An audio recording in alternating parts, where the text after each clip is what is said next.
For over a decade, the Water JPI has united countries, researchers, and institutions around a common goal.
Good morning.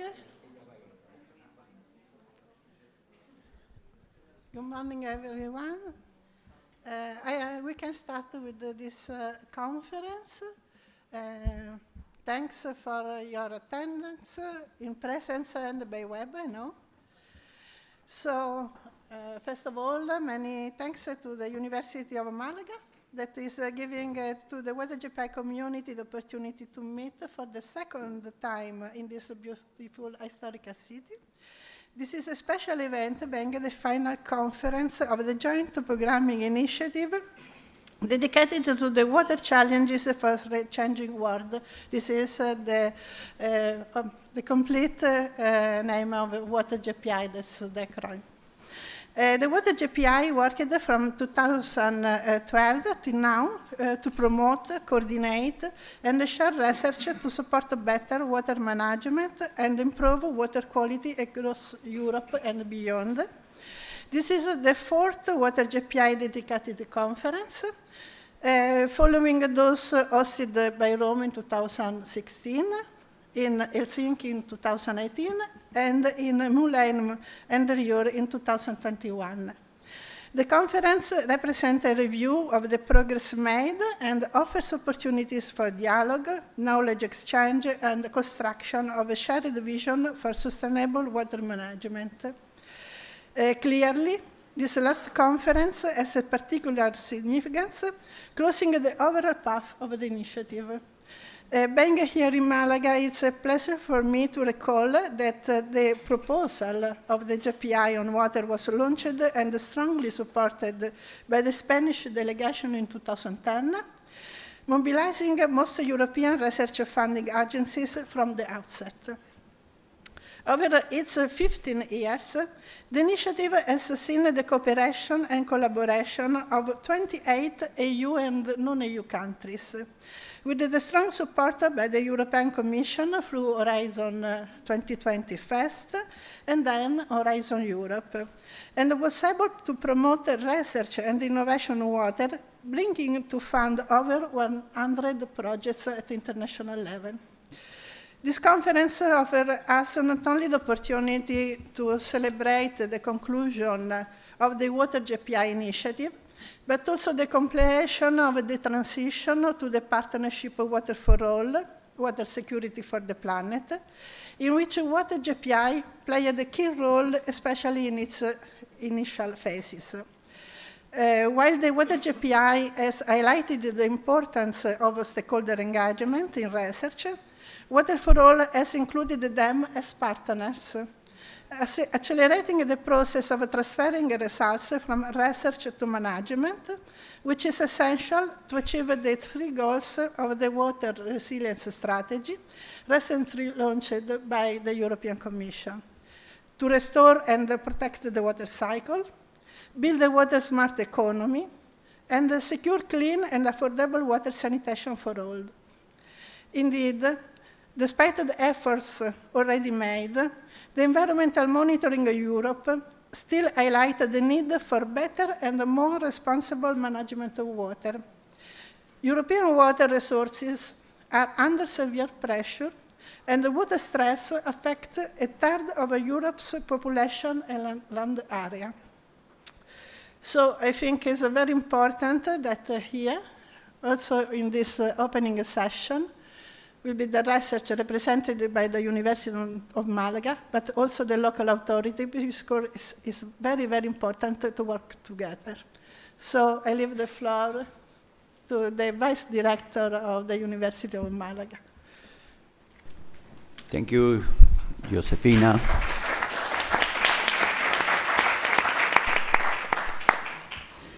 Good morning, everybody, and welcome to this new journey of working at the University of Málaga. First of all, I would like to say hello to all colleagues that I know here from years ago.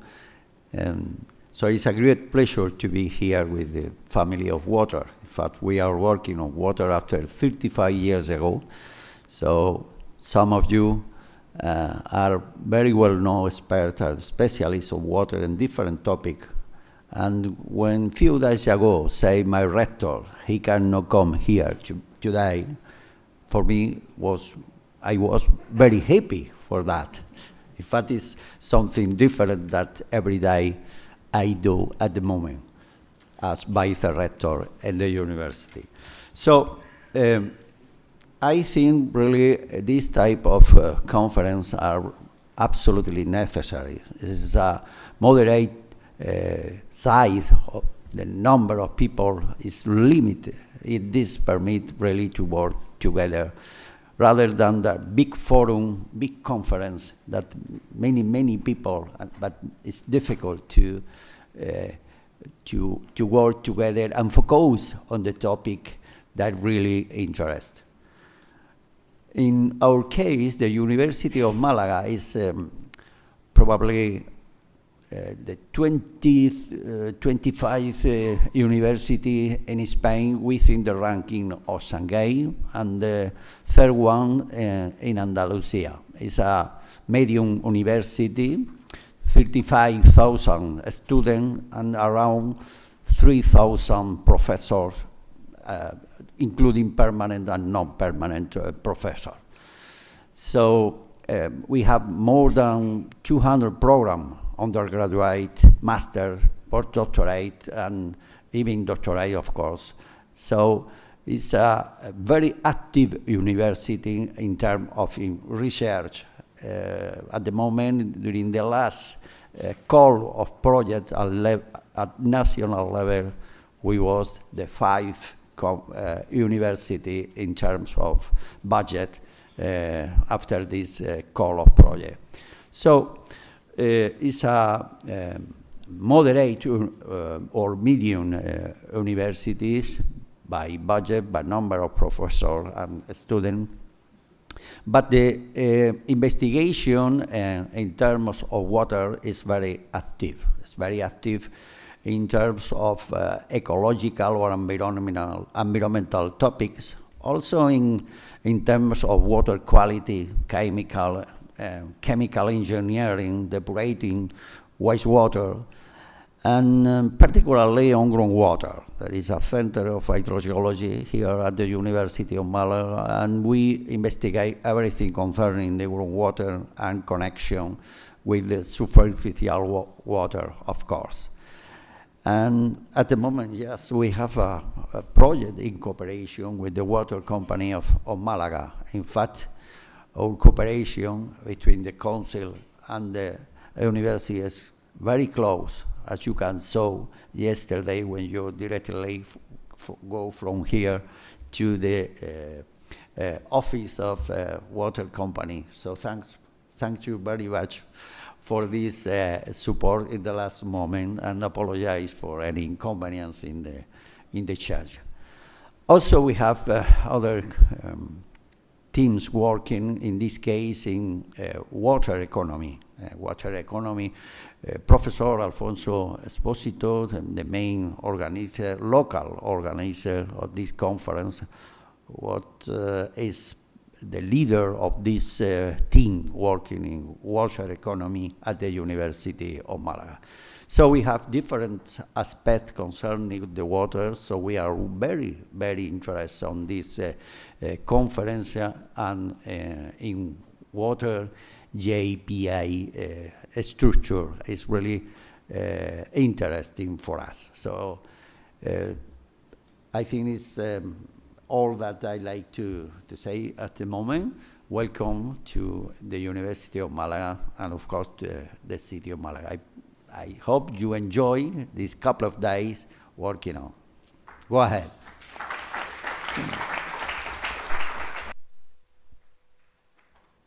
Thanks a lot, Professor Andreo, for your speech. And now I give the floor to Mrs. Penélope Gómez. That's the Chief Councilor for Environment and Sustainability of the City of Málaga. Thank you, Giuseppina. It's a pleasure for me as a councillor of this town hall, but overall because I've been working in the water sector for more than 20 years, so I feel among colleagues here. Well, I would like to start by greeting, of course, the President, the Vice President Alfonso Esposito, the Vice Rector, Mr. Bartolomé Andreo, the Coordinator of the Water JPI, Esther Díez, and Juan, José, Denis, in my left, and all the members of Water Joint Programming Initiative, representatives from the European Commission, research centers, funding agencies, and key stakeholders in the water sector. Today, I want to share with you some aspects of our experience in managing water resources, so you can appreciate how crucial continuous research, innovation, and improvement are, the work you are doing, in fact, for the sustainability of our cities and the environment. As you know, Málaga has faced a severe drought. We have experienced 6 consecutive years of very low rainfall, and it could have been worse because our neighbors to the east, they have suffered for 9 consecutive years of drought. To tackle the drought, we have restricted water use, raised public awareness, made a strategic investment, employed modern technology. Then, when it finally rained last year, as you may have heard, it came down heavily, but in just 2 days. But we could only store a small portion of that water, and unfortunately, it caused significant damage. It has rained, but we have not slowed down, because the drought has highlighted 2 key realities: the critical need for reclaimed water, the importance of aquifer management. Let's start with reclaimed water. In inland cities, water is often used twice. First, for human consumption, and then for irrigation or environmental purposes. But in a coastal city like ours, there is no opportunity for a second use, because water is discharged into the sea. To illustrate the importance we give to reclaimed water, we are starting a construction of a 20-kilometer network of pipelines. This network will deliver reclaimed water to 2 large public parks, 2 golf courses, the airport, several major sports facilities, and neighboring municipalities. This project represents an investment of 5 million euros, and it will allow us to reuse 1.6 cubic hectometers per year, which is about 3% of the city's annual water consumption. But our work does not stop at water reuse. We are also focusing on recovering and managing our aquifers. Let me give you 2 examples. First, riverbeds have associated aquifers, usually abundant but of low quality. But for us, this low quality is not a problem, thanks to the reverse osmosis stage in our drinking water production. Following the advice and with the support of Vice Rector Bartolomé Andreo, we are currently implementing a project in which the Málaga City Council has reconstructed some historic wells with an investment of 2.3 million euros. These wells are located at the mouth of Guadalhorce River, which some of you may have crossed if you came by plane. The Junta de Andalucía has connected these wells to the treatment plant, which includes the reverse osmosis stage to tackle with the low quality of this water. The connection will cost 70 million euros, and with this we could supply up to 1/3 of the city's water needs. So we will be stronger when the next drought comes. We will now enter in a period in which, with caution and close supervision, we will use this slightly degraded but renewable water for supply purposes. The second example involves another interesting aquifer, which Vice Rector Andreo again has often pointed out to us. Beneath Málaga, there are small disconnected underground water pockets. They are not suitable for drinking, but they are ideal for irrigation. On the other hand, in Málaga, we have built a 10 kilometers underground metro line. As you know, subway tunnels are lined with concrete, which develops small cracks through which groundwater infiltrates. This water must be drained into the sewer system, treated, and eventually discharged into the sea. We are now installing network pipelines to redirect this water to municipal irrigation reservoirs. This project costs 1 million euros and will provide 0.6 cubic hectometers of water. As you can see, the fight against drought involves a wide variety of projects, initiatives, and technologies. We are now at your disposal to provide further details on this, and many other initiatives we are developing. I hope this experience will inspire in your own projects that our concerns can be shared in transnational water policy debates, and that together we can continue building a more sustainable future for our cities, thanks to the work you all are doing, in fact. Thank you very much. I hope you enjoy the conference. Welcome to Málaga. Je vous souhaite un agréable séjour à Málaga et que vous profitiez pleinement de la conférence. Bienvenue.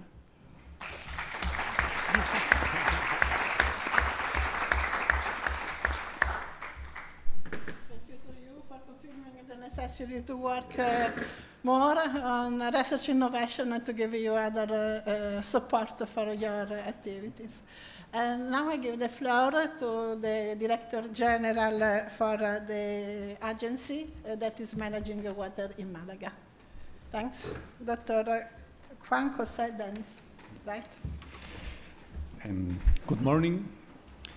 I'd like to greet the Vice Rector, Mr. Bartolomé Andreo, a longtime friend, the City Councilor for the Environment, Ms. Penélope Gómez, my boss, the President of the Water JPI program, Ms. Giuseppina Monacelli, the Coordinator, Ms. Esther Díez, Professor Alfonso Exposito, and all members of the Water JPI present today. I'm here representing the Municipal Water Company of Málaga. We are a public company fully owned by the city. We supply drinking water and treat wastewater for 600,000 people. We are 430 employees from all branches of knowledge. I am the general manager. I'm an industrial engineer. My boss, City Councilor, she's a civil engineer.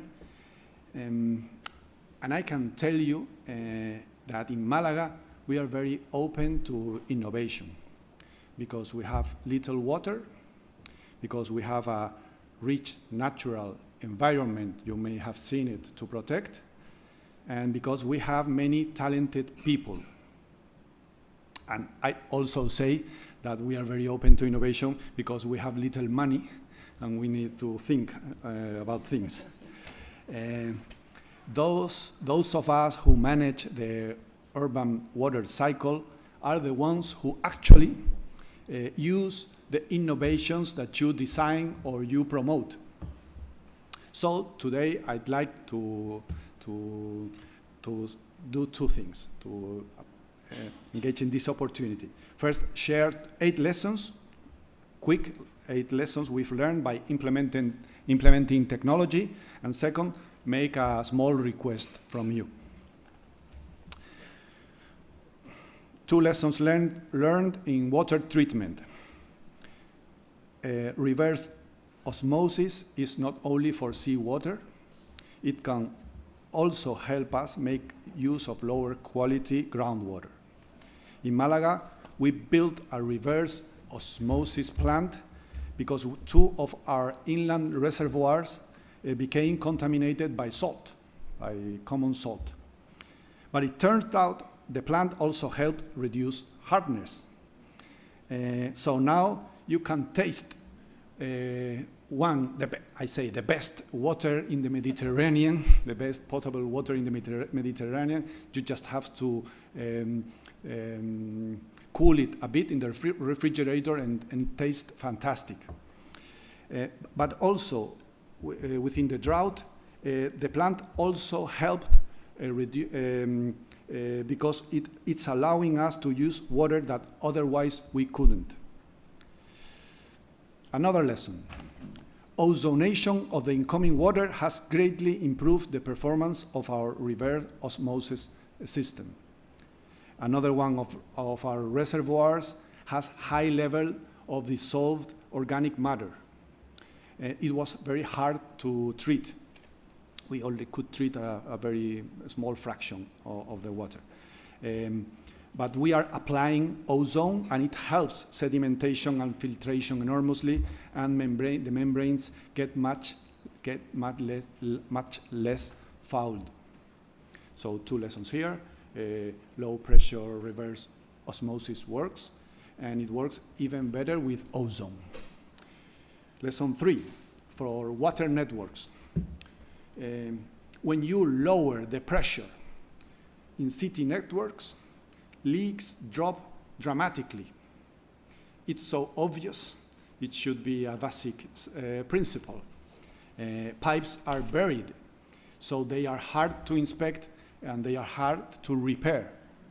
So we shouldn't subject them to unnecessary high pressure. It's much better to add pressure locally in the building that requires it. you save a huge amount of water, and maintenance becomes much easier. Fourth lesson. Back in 2010, you are all very young, you may not remember, but we were promised the Internet of Things. It sounded a little bit silly. Why would I want to talk to my refrigerator? But also it promised easy remote monitoring. And now that promise is made true. The new digital meters, sensors, whatever, with 10 years batteries, with long range, they work the communications work even from a basement, are fantastic. Fantastic, absolute fantastic. So, recap 2 lessons here. Keep network pressure low and install digital meters throughout the city and throughout the environment. They really work. 5, you know that activated sludge plants are very efficient, but a little bit hard to operate. The key is to keep a low sludge age, which means extracting more sludge. So, did you know that a digester can run at 8% concentration instead of the 4% that is normal? We changed it, and that increased gas production and digestion capacity. And the activated sludge plant performs beautifully. 6th lesson. The gas produced by sludge digestion it's generating 70% of the electricity the whole plant needs. That figures gives me chills of excitement. 70% from dirty water. It looks like we are living in the future. 7th lesson. If you dry the sludge, you save many truck trips throughout the city, you reduce a lot of smell and avoid many problems. 8th, about water reuse. I'd like to share that water reuse is now a mature technology. Cloth filters are easy to operate and very reliable. They are just drums with a tight fabric, and the water passes through it by gravity, so simple. And the water produced doesn't cause any health problems, and the fruit irrigated with this water is large and delicious. We have trees irrigated with this water, and we eat the fruit. So I've shared some practices that have worked well, that have worked well for us in treatment, distribution, wastewater, and reuse. Now I want to make a small request from you to bring, not Water JPI, for the Water for All, you may bring it to the new association. We need not only international coordination to innovate, but also to communicate. It took 15 years for the cure for peptic ulcers, the one with in the stomach, to reach Spain. It took 30 years for the printing press to reach Spain. And it took 80 years for electric light to reach Spain. And please don't spend the whole of your energy innovating or promoting innovation. Save some for sharing the knowledge. Get sure that the knowledge is shared. Markets are slow spreading knowledge. People is slow spreading knowledge. We need you to tell us about the best practices and to do it in a clear, simple language and not in a bureaucratic or overly technical language. I have read in a Water JPI project abstract this phrase, so one of you must have written it. Optimization is what you do when you run out of innovative ideas. Please don't make me optimize. I should be applying innovation. I had once a colleague who was always in a bad mood. Later, he was cured of his ulcer. And it turned out he was actually very nice. But I had to put up with him for 15 years while he was angry. So yes, I want electric light, I want the printing press, I want my ulcer cured, and I want them now. Because the environment needs it, people need it, and I need it. So, I recap, I have shared with you 8 things that work: reverse osmosis, ozonation, low pressure distribution, the IoT, 8% concentration in digesters, energy recovery from sludge, drying sludge, and cloth filters. And I have asked from you what is the next thing that is going to work. Please tell me. So I hope you enjoy the city. I hope your projects are all very successful, because I want to live in the future.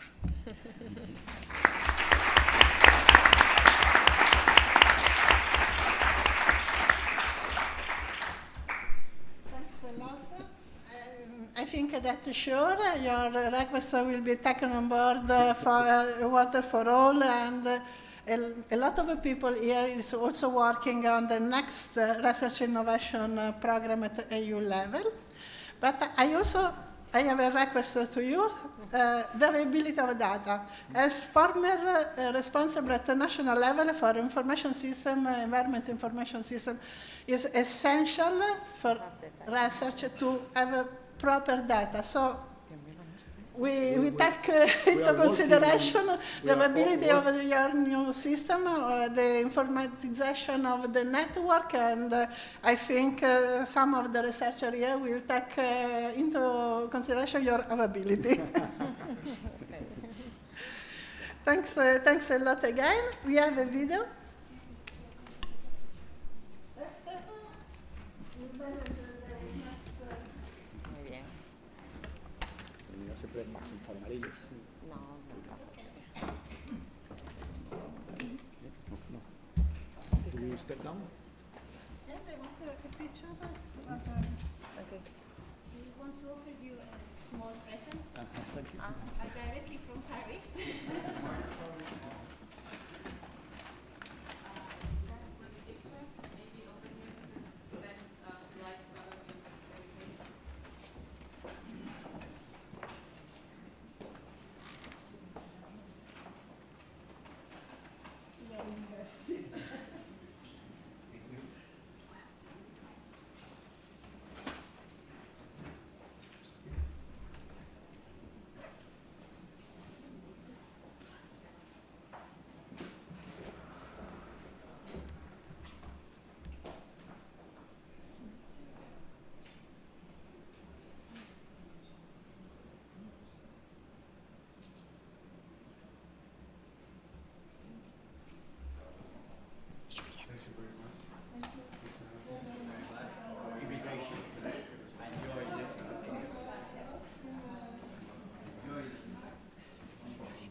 There is the video?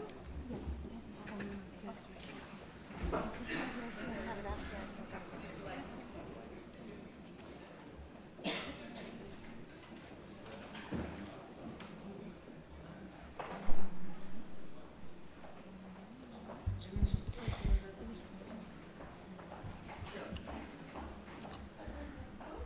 So, hello, good morning to everybody, to the people in the room, and also to the people that are following the conference through the YouTube channel of the Water JPI that has been launched by the YouTube channel from the university, the Water JPI. So, my name is Esther Díez, and I am coordinating the Water JPI for these last 2 days. So I'm just going to go through the agenda of this 2-day conference. So we are going to show you a video right now to present a little bit the story of the Water JPI. I mean, we have been working for almost 15 years, and we thought it's not very nice just to show a slide after a slide, so it's better to make a nice video. And after that, there will be presentations. we couldn't find another way. We will be presenting some success stories of the Water JPI, so basically our strategic research and innovation agenda, the different joint calls, the specific instruments for networking and cooperation, and also all the activities related to international cooperation. Then we will stop for the lunch, and this afternoon we will talk a little bit about the output and the impact assessment of the Water JPI, because we need to understand what we have really generated and what we can do with all the work that has been done. Then there will be the possibility for you to give your opinion. We have prepared a few questions, and that will be moderated by our Vice Chair, Miguel Ángel, so we will have some time for discussion. And there will be a social event this evening. So we have organized a guided visit to the city of Málaga, so you are all invited. And afterwards, you are also invited for a dinner in a very nice restaurant, very famous here in Málaga. So I'm looking forward to that.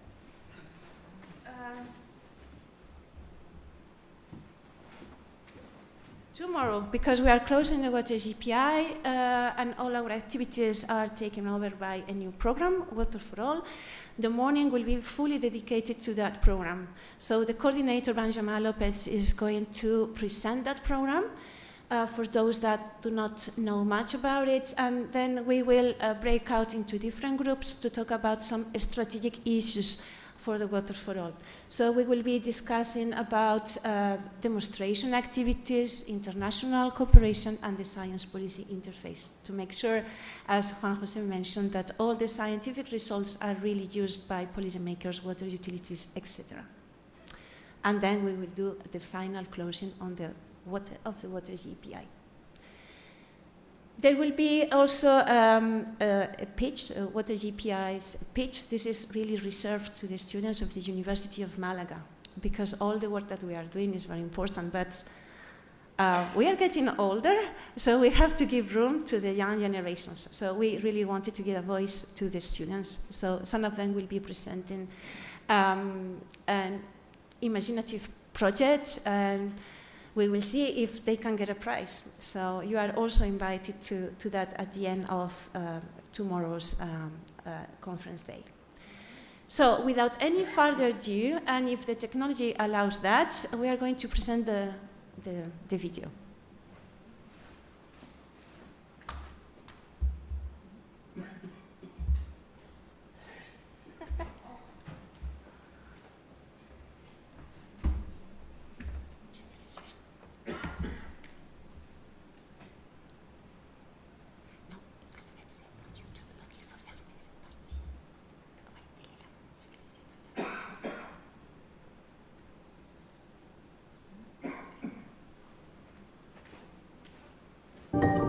For over a decade, the Water JPI has united countries, researchers, and institutions around a common goal: securing water for future generations.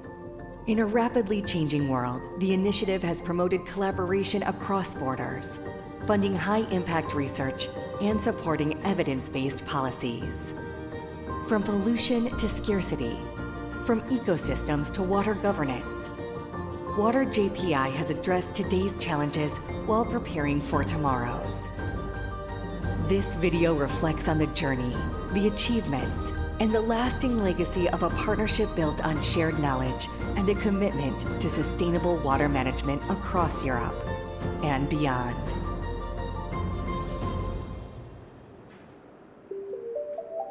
When we started thinking about developing the Water JPI, it was clear that water was a problem in Europe. We had already serious cases of pollution in many places in Europe, overland water, groundwater. Scarcity in those days was a problem for many countries, but located basically around the Mediterranean. Today it's a widespread problem. Climate change was clear that was going to increase these water problems, as it has done already, and we needed to address these problems with a specific research and innovation activity. Over its history, Water JPI has been the driving force behind European freshwater research. Through 7 transnational calls, it has funded 110 groundbreaking projects in a partnership that involved up to 28 countries, mobilizing more than 100 million euros in research funding. Throughout its lifetime, the initiative has channeled over 80% of the water research and innovation financing available in Europe. From tackling pollution and safeguarding ecosystem health to ensuring resource availability, enhancing climate resilience, and pioneering new management solutions. These figures tell a story of ambition, collaboration, and real-world impact. Together, we are shaping sustainable futures, drop by drop, project by project, partnership by partnership. From our perspective, as the networking and transfer project in the Aquatic Pollutants Euronet Co-Fund, this was a unique opportunity as such a network and transfer project was set up the first time in the JPI initiatives, and as already mentioned earlier, it brought serious advantages in the collaboration with the projects. So we really have been able to bring together the individual projects to bring forward synergies on topics where the projects were working together on the one hand side. That was the, let's say, internal cooperation, networking and support, but also, as already mentioned earlier, towards the communities out there, being it the scientific community, the end user community, the environmental policy community. We have been able, through this coordinated approach, cooperating with the individual projects, to bring together joint positions and understandings out of the Euronet Co-Fund Aquatic Pollutants. For example, as I mentioned, on the policy brief related to policy actions, but also bringing in the bits and pieces out of the projects to the consultation on the European Water Resilience Strategy. So from our perspective, without this networking and transfer approach accompanying the research projects, this added value to the whole topic and the whole funding scheme of the aquatic pollutants would not have been possible. The Water JPI has had a strong impact by bringing together national funding to support research and innovation in the water sector. It funded over 100 projects, advancing key topics from the strategic research and innovation agenda and producing results that supported both policy and practice.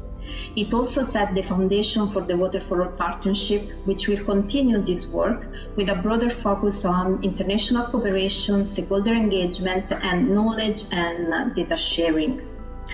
As part of the Water for All program, we will analyze the Water JPI funded projects to assess their impact, maturity, and innovation potential. This will help guide future actions and ensure that valuable knowledge leads to real-world solutions. So while the Water JPI is ending, its legacy will live on as a model of collaboration and a driver of long-term progress in water research and management. The Water JPI initiated the principle of developing shared research at the European level by bringing together European funding agencies in the freshwater-related domain.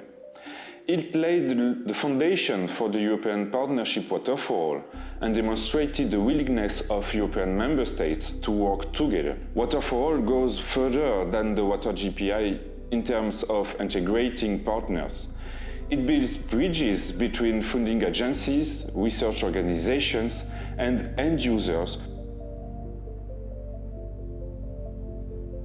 Water for All aims to break down the barriers between research funders, those who conduct research, and the users who benefit from it. A significant challenge for Water for All is to demonstrate the positive impact of the partnership on the development of European research in the field of freshwater, and more broadly on achieving the Sustainable Development Goals, especially Goal 6, which aims to ensure access to water and sanitation for all. Water for All implements a cross-sectorial approach, bringing together researchers, policymakers, citizens, economic actors, to ensure that the knowledge generated can be transferred and translated into concrete development. It acts as an accelerator for increasing the impact of research on water management, notably through the living labs in close collaboration with stakeholders, and a demonstration call for the testing and validation of innovative solutions. As Water JPI's journey comes to a close, its legacy flows on. Thanks to every researcher, country, and funding organization, partner and policymaker, and to our dedicated coordinating team, we've turned ideas into action and knowledge into change. The networks we've built and insights we've shared will continue to guide sustainable water management across Europe and beyond. Here's to the next chapter, where every drop of effort leads towards a healthier, more resilient future for all.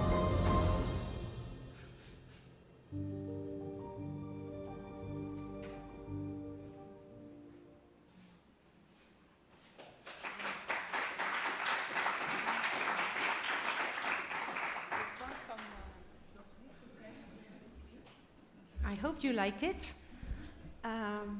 And I really want to thank Larissa because she has been working for months for the preparation of the video. So really, thank you very much for that. I think it gives a general idea of everything we have done and everything we've achieved. So let's move on, and we are going to start the session on the success stories. I stay here.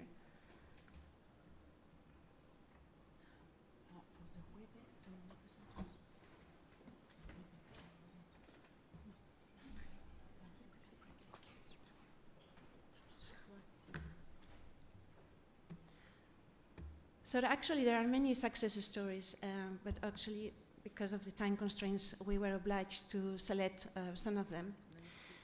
So I will start talking about the strategic agenda. This is too fast. Okay.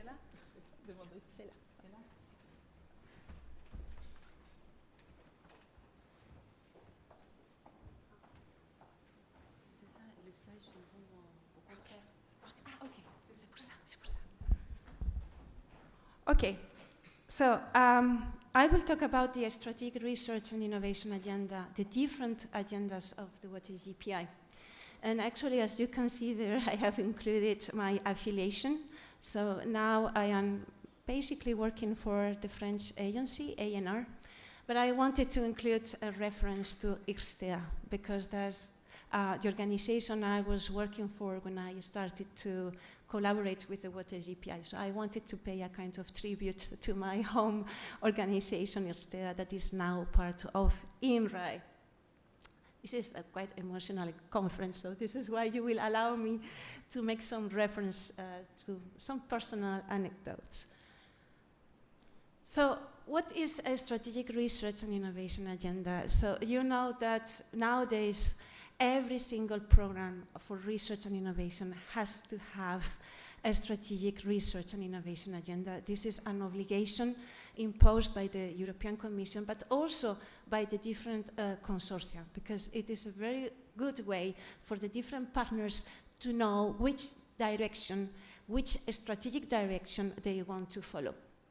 Human resources are limited, financial resources are limited, so we have to be very selective in the topics that we are going to fund and the topics that we want to work on. So the Water JPI was not an exception. So from the very beginning, we started to produce the strategic agenda.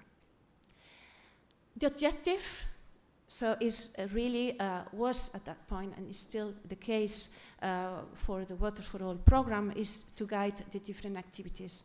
Essentially, the calls for proposals, but not only that.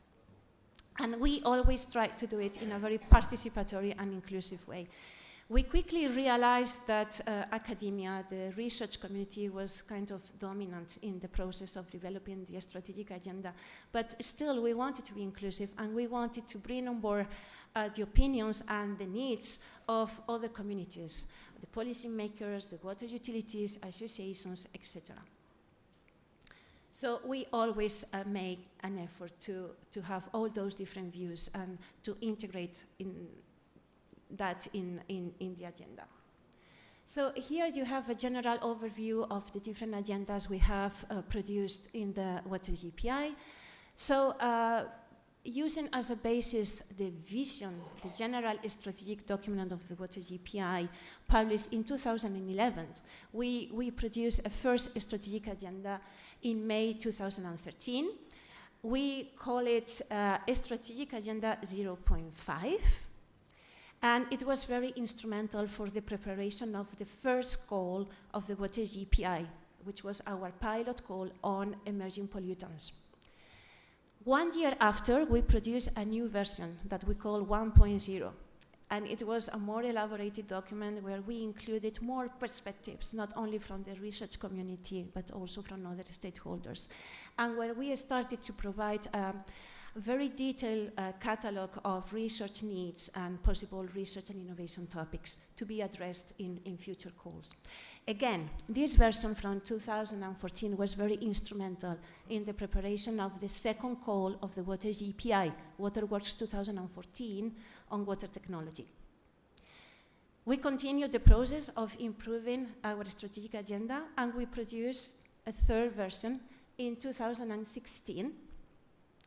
And again, that was a reference document for the preparation of the calls and other different activities that were reflected in another document that we call Implementation Plan.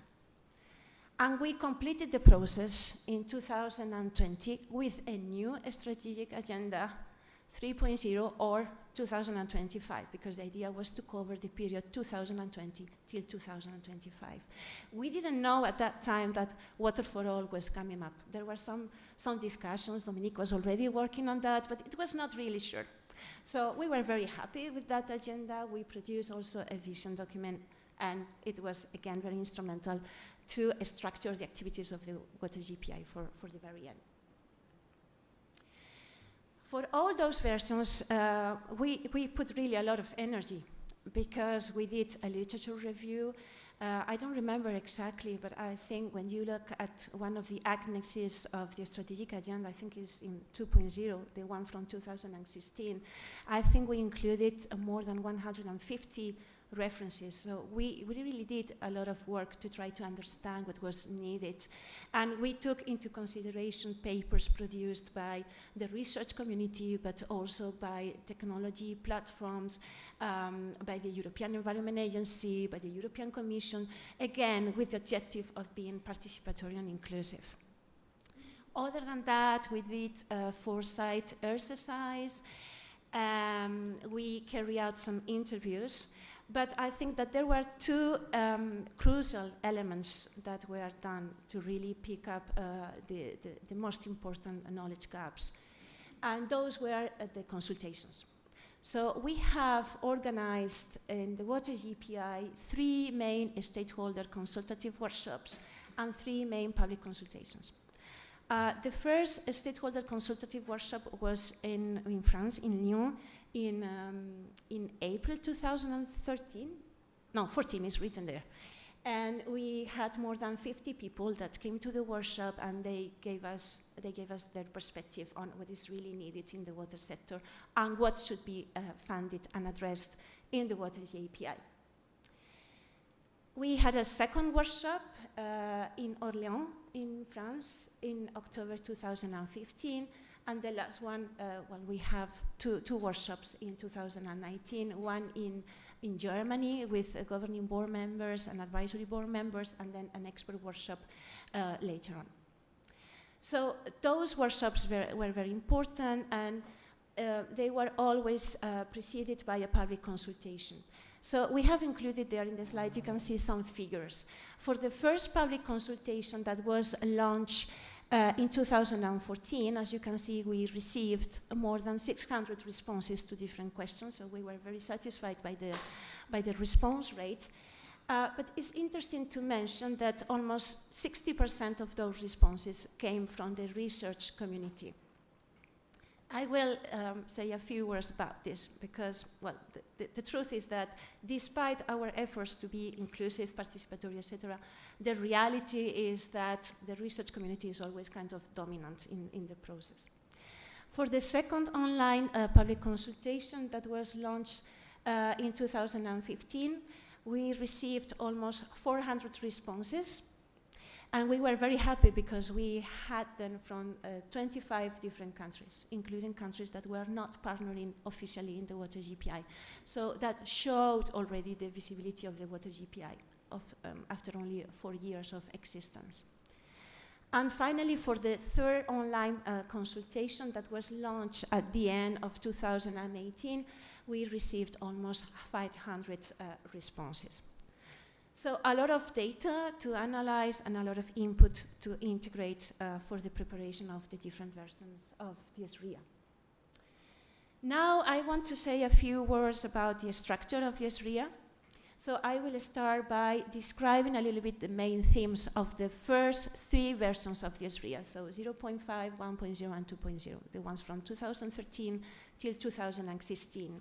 And we decided to include topics that were grouped together into different sub-themes and grouped together into themes. So we identified 5 main themes. The first one on ecosystem sustainability and human well-being. So everything related to ecosystems and biodiversity conservation, protection, and restoration. Theme number 2 on developing safe water systems for citizens, so basically water pollution. Theme number 3 on promoting competitiveness in the water industry. So here basically we found all the topics related to circular economy, smart water management. Theme number 4 on implementing a water-wise bio-based economy. So here there was a focus on topics for agriculture and forestry. And by the way, I always say that this is kind of overlooked and I would say almost forgotten in the new Water for All program, in the strategic agenda of Water for All. So maybe this is something that we have to improve because there were many topics about water, soil retention, protection that are not included in Water for All, which I really regret. And then we had one more theme on closing the water cycle gap, so water scarcity problems and how we can improve water management. For the last SRIA that was published in 2020, the one 3.0, we decided to have only 4 themes, which are ecosystems, health and well-being, water value and usage, and sustainable water management. And what I really liked about this last version of the SRIA is that they included 2 things that were not very present in the previous versions. The first one is that they made a focus on the key drivers and enablers. So basically all the factors that we need to take into consideration when preparing a strategy. Those things that can really oblige us to change our strategy very quickly because of hydroclimatic extreme events or the geopolitical situation. So those are aspects that are really going to kind of shuffle at some point our perspective of water management, and that was included in that version. And the second thing that I really liked about this strategic agenda is that they made a focus as well on the sustainable development goals, the different targets, and how the Water JPI could really contribute to achieve those targets. Very quickly, I will go through the main sub-themes of that final version of this SRIA.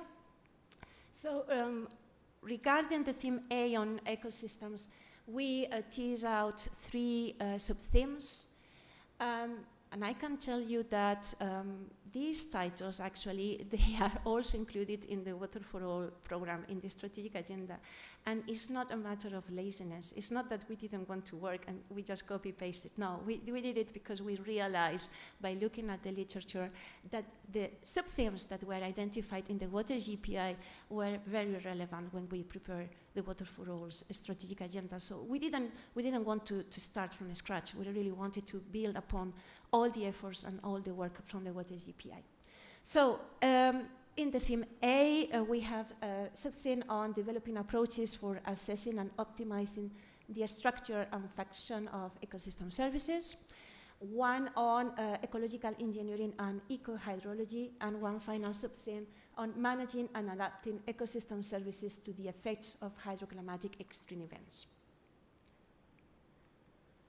Regarding the theme B on human health and well-being, here there are some more changes in the new strategic agenda of Water for All.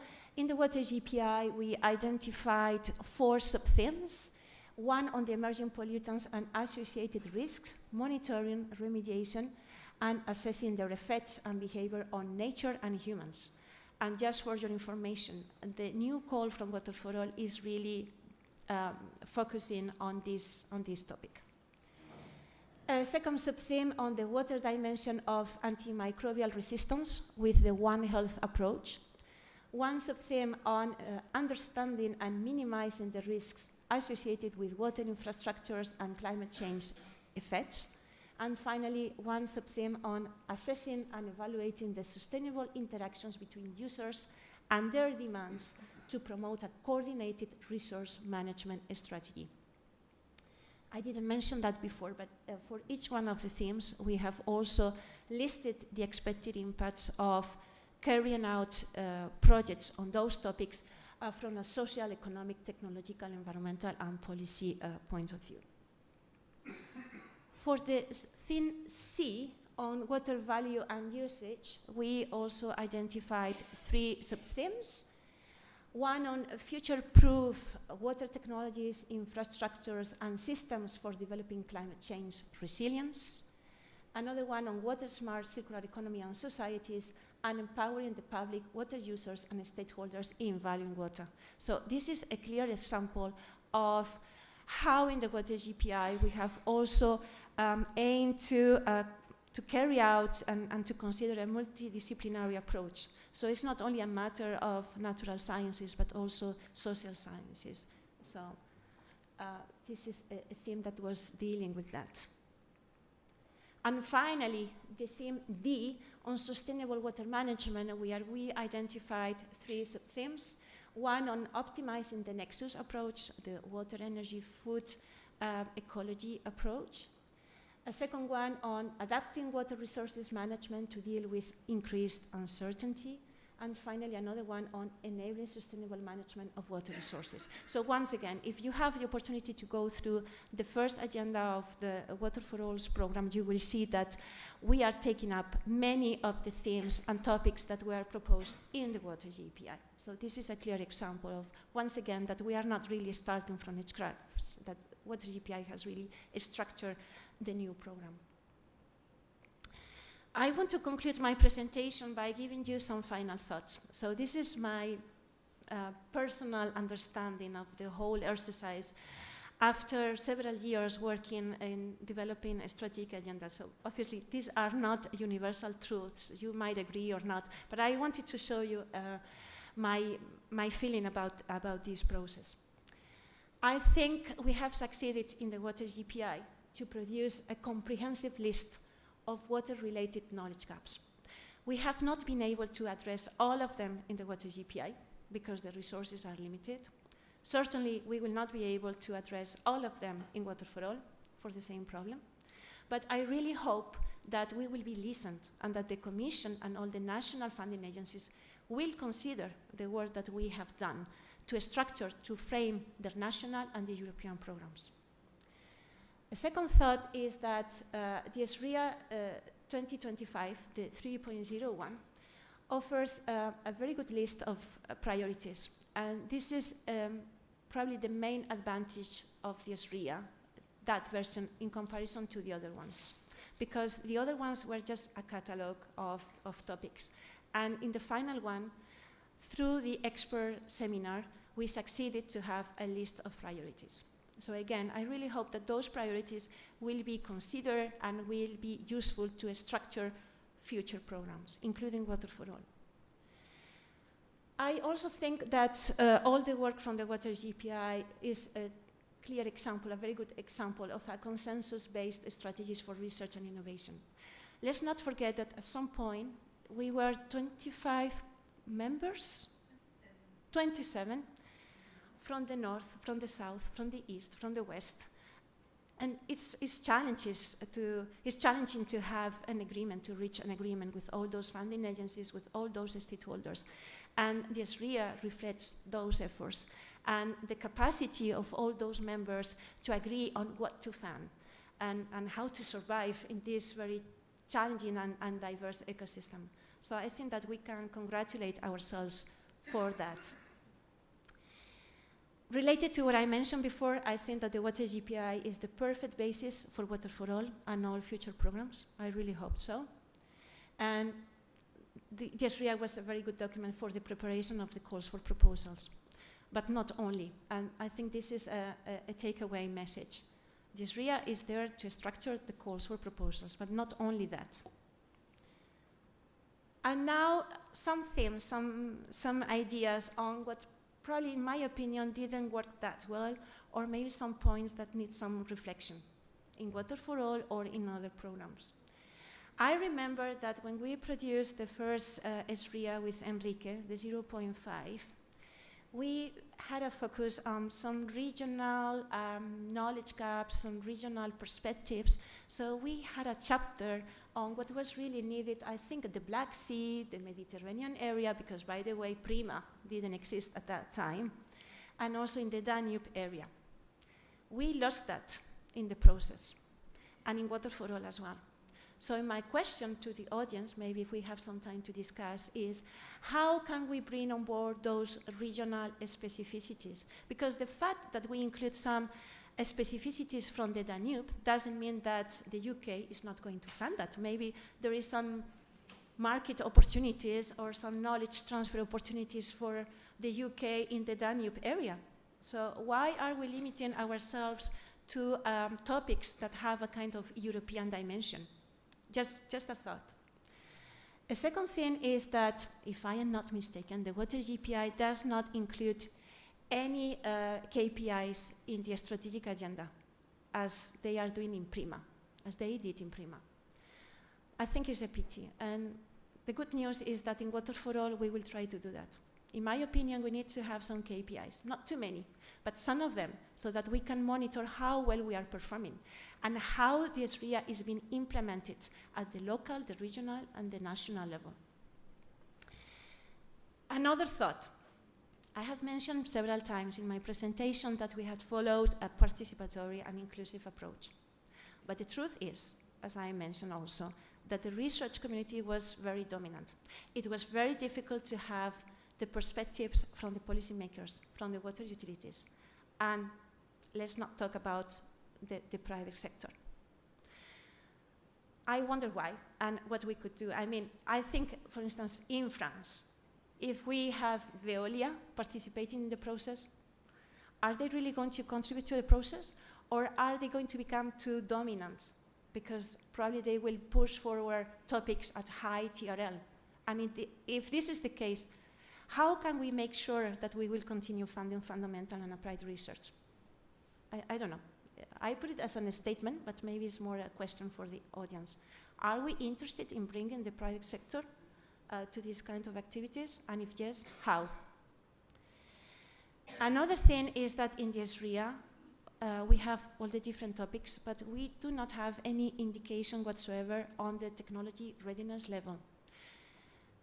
In Water for All, we are trying to do that, and I wonder if we will succeed. We have compiled a lot of data in an expert workshop that we did in Paris earlier on this year, but I'm not sure if we will be able really to do it.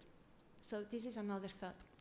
And finally, I have included one question. It's not my question, it doesn't come from me, from my brain. It's a question that was posed by Amanda Leffen and Gaetan Susenet yesterday during the advisory board meeting of the Water JPI and Water for All. And is, how can we ensure that research priorities are aligned with persistent unmet needs of the water sector? There are many unmet needs, and are we really reflecting on them? Are we really considering them in the strategic agendas? So this is also an open question for you, in case we have some time for discussion. This is the end of my presentation, and now I'm going to become emotional. I really want to thank all the partners of the Water JPI, all the members and all the participants to the workshops, to the public consultations. This has been a very long process, so thank you very much to all of them, to all of you for your patience, for reviewing the different versions, for coming up with new ideas, etc. But I want to send very special thanks to Enrique Playan, because he was the inventor of this 0.5, 1.0, 2.0, 3.0. At some point, I didn't know if we were talking about the strategic agenda or a new Volkswagen car model. But yeah, thank you very much for your confidence. I was just really coming out of the university when I got involved in this project, and you trusted me, so thank you. Dominique, Ms. Darmendrail, thank you very much as well for your trust, for your confidence. I think Dominique is one of these people that are really pushing everything forward, and she quickly understood that the strategic agenda was there not only to inform the calls, but also to influence the program. So I don't remember how many position papers we wrote together, to how many public consultations we responded, but yeah, thank you for your trust again. Alice Wemer. Thank you very much. I'm going to tell you a short anecdote. I remember one night after a very nice dinner in Lyon, Alice came to me and she told me, Esther, what you are leading is very nice, it's very well organized, but this is not good. I don't know if you remember. I was like shocked, flabbergasted. I thought, okay, Alice, so you are telling me that this is worthless. Yes, Esther, this is not going the way it should. I don't know if you remember, but we had this conversation. So you gave me some advice, and I hope that I really applied that. So thank you very much for guiding me also in the process. And finally, he's not there, Patrick Flammarion, my main mentor, my colleague, my friend. I'm not sure if he's following the conference, but he also trusted me. Again, I was very young. I was just coming out of university, and he said, you are leading this. I cannot do it. But how can I do this? I don't know anything. So he also trusted me. So thank you very much to Patrick. So that's all from my side. Thank you very much.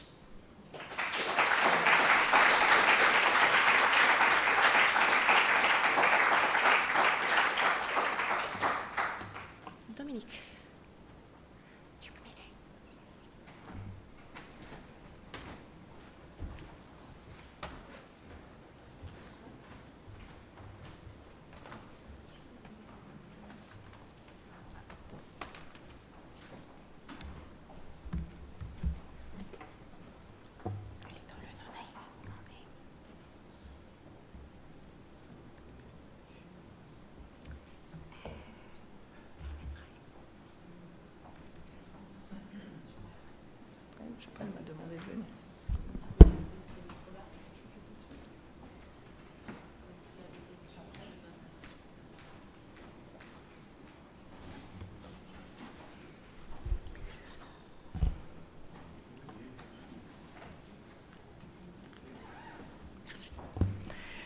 So it's my turn. First of all, I'm very pleased to be here and to see a lot of known faces, but also new ones. So it brings that it's a living partnership. They asked me to talk about calls.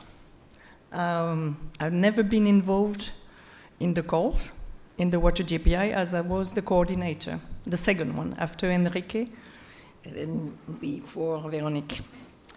I will do that with, and with also some thoughts from my side at the end. As Esther said, the SRIA was the basic document that we use for the calls. Nevertheless, I encourage you to look at the vision document because that was the very, very strategic document, and I think that you can find there long-term perspective. And why there is no KPIs is because it was in the implementation plan. So we tried to get 3 different documents, a vision, a SRIA, only on research and innovation needs, and an implementation plan.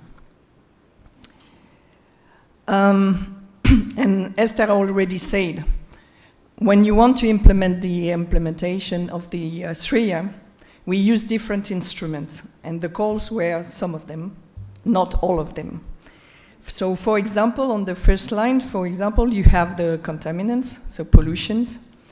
And we started with the second one, by a call, in the pilot call, in the first coordination and support action. But we had also a knowledge hub. We had also a second call, and we had a call on transfer. I will come back on that. But for ecosystem, we decided to start by a workshop because there were already Biodiversa, another partnership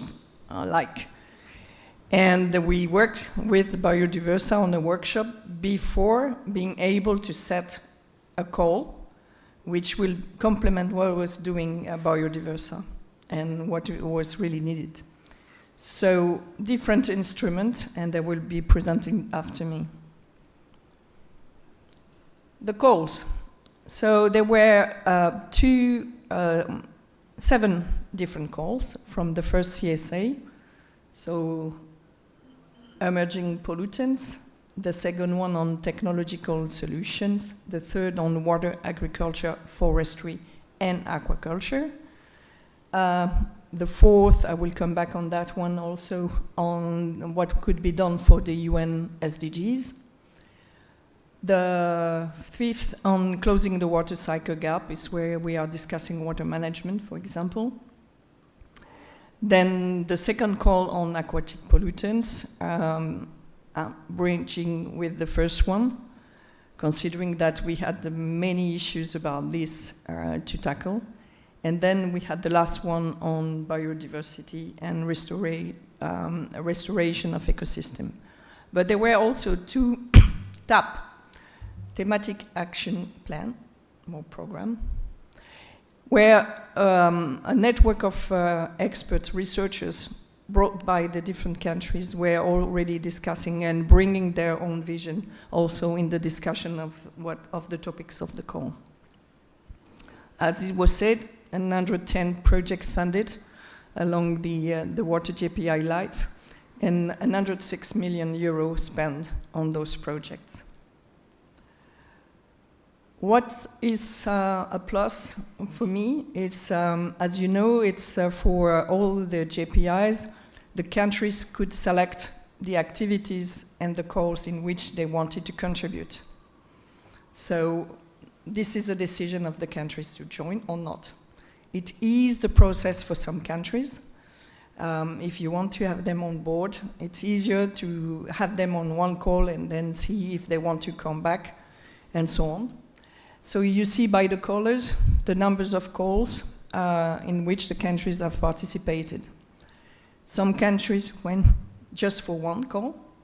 I do remember the one on agriculture, forestry and aquaculture where we brought Canada. They were so successful. The pressure was so high that they had to triple their budget to allow 3 projects to be funded. Triple their budget. Initial. So this is also an issue for the countries when the pressure is very high. I will have also the occasion to discuss South Africa, and I'm sure that Veronique will do that.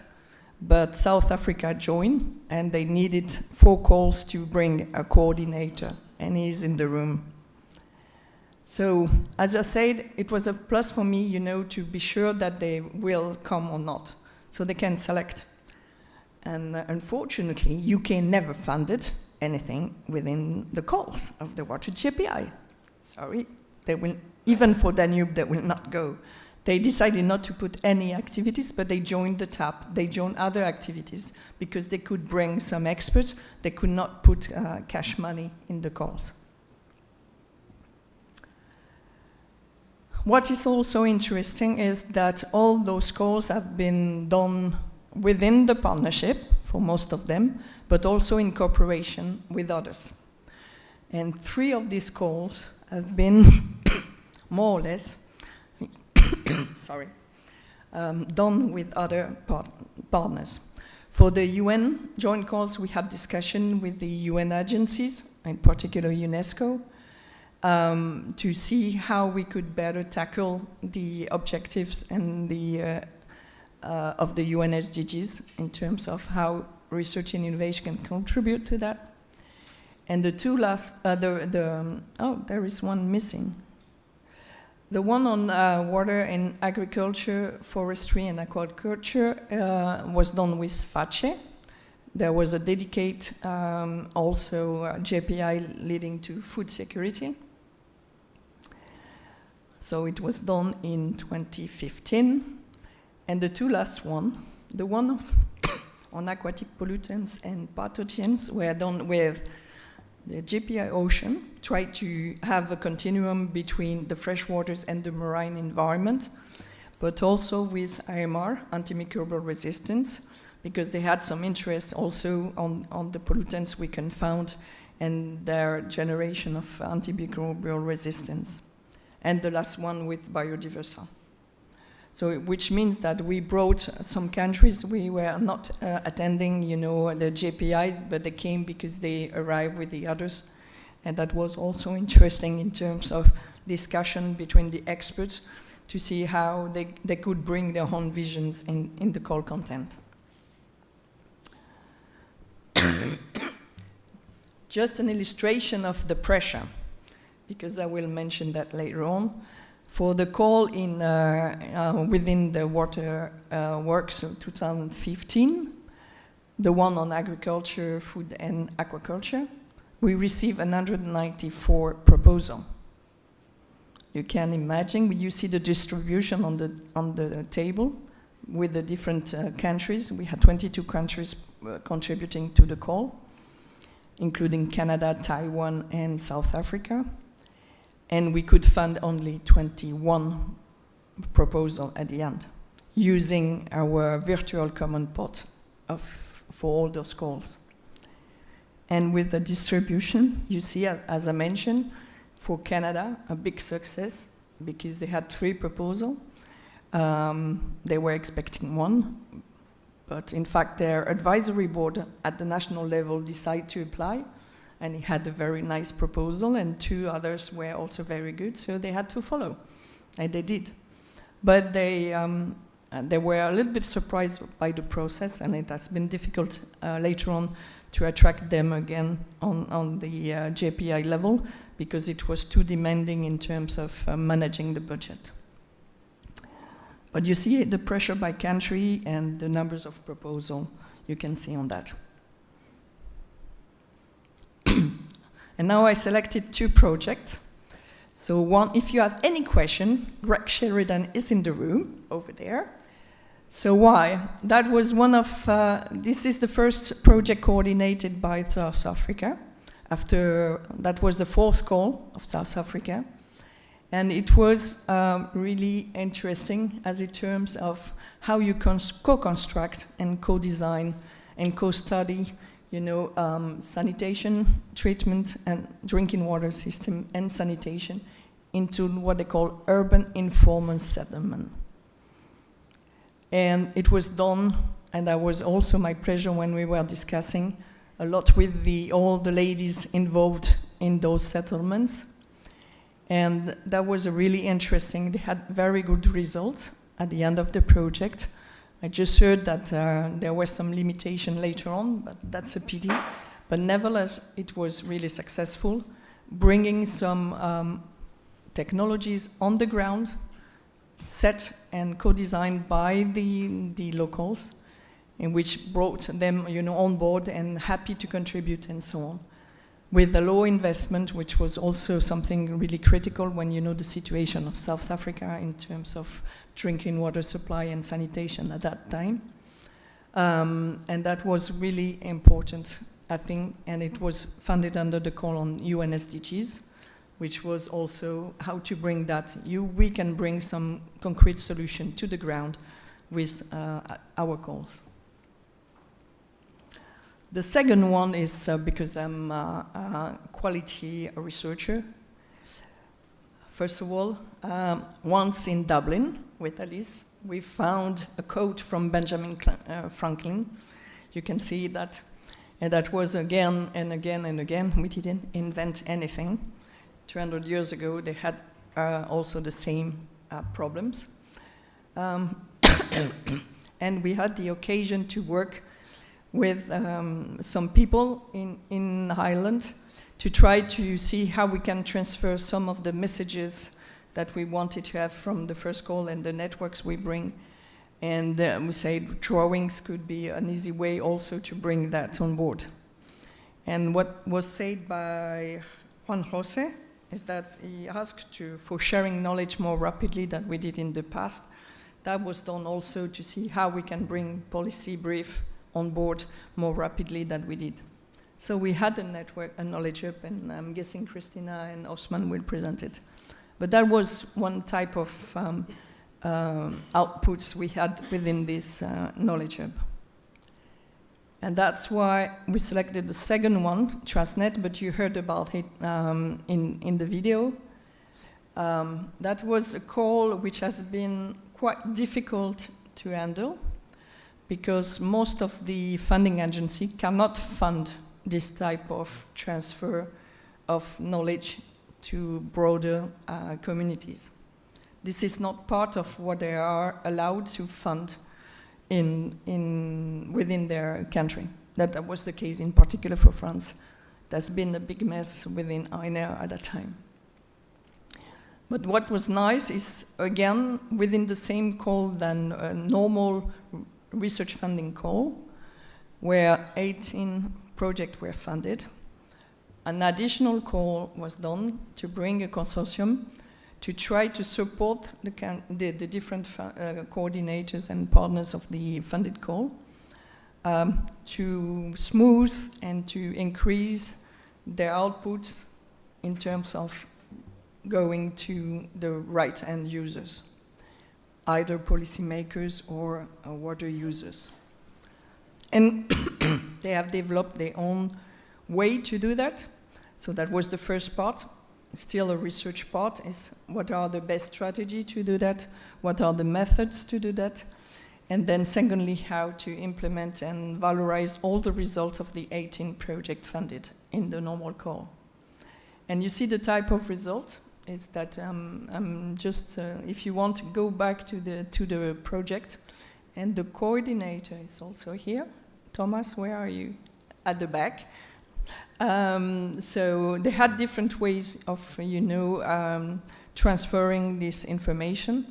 So from podcast to the Transnet viewer, but also policy brief, cross-project publication, and so on. So another way to support the transfer and the sharing of the knowledge. And I think it was a really interesting one. I was pushing for that, and unfortunately, it's quite difficult to finance under this type of partnership. Now the pro and the cons. Again, what I mentioned before, this variable geometry is a plus for me because you can really attract some countries when they have, very specific problems they want to join and then bring their own researchers on that. We had very applied multidisciplinary research done within these projects and calls.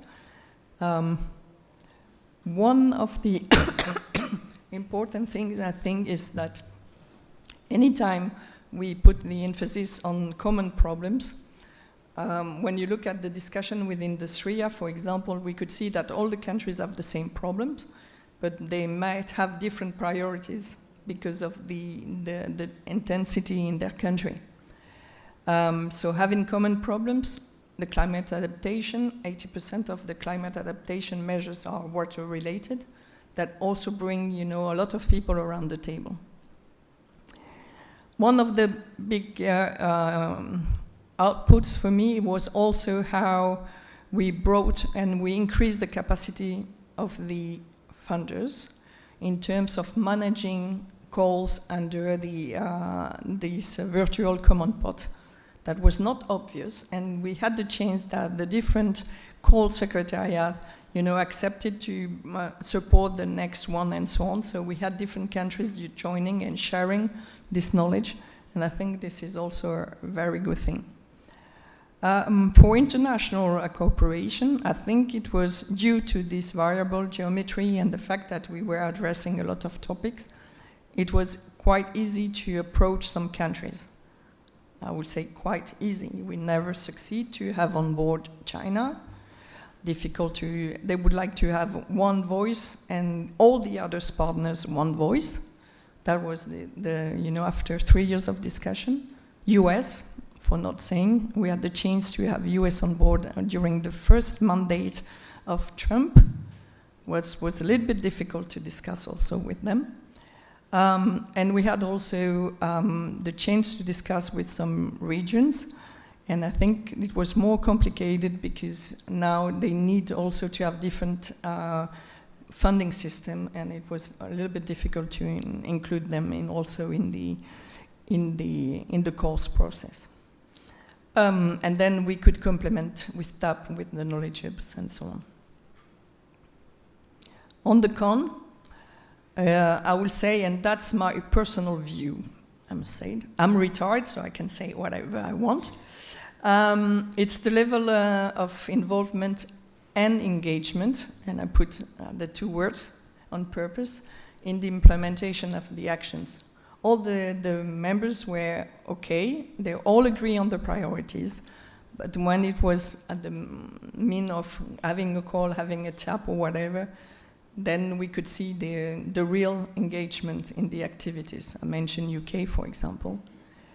The complexity of the call, I'm guessing that all the project coordinators in the room knows what it brings, how difficult to bring in, but to have a virtual command pot, which means that each country is paying for its own researchers, it's really difficult. And you need to have people flexible in the discussion to allow to progress in the list. And this was possible with some countries, less possible with others. What is also missing, I'm guessing it's not the case in all the countries, is the alignment with the national agendas. Because you need also to have this relation with the countries just to be sure that they will continue on the national level, or they will bring more national experts also in the discussion. This is also a little bit difficult. And when discussing with some experts and coordinators, all of them wanted a better equilibrium between the partners. You can have partners with a large budget and partners with a small budget. And I do remember discussion with Greg about the small part given by the WSC in South Africa, and it was the coordinator. And he had partners with a larger budget, which was bringing some discussion. But that's linked to the national regulation, and as I said yesterday, the most important in the call content is the table with national regulation. We'd like to thank all of you, the funders, because without funders there is no call, and the project. As some of you remember, I had difficulties to remember all those acronyms. So I had a way to try to find a sentence to bring all the project in one sentence, and then I'm guessing that some of you in the room recognize their project. But you have been very innovative, very, very creative with some names. Some are easy to remember. Domino, this is my nickname in some country. But others, when you see water tech, or I think the worst was the herb.org and so on, it was impossible to remember. So when you are a coordinator and you have to think who is the coordinator of which project, that was a challenge. But that was my challenge and not yours. Thank you very much.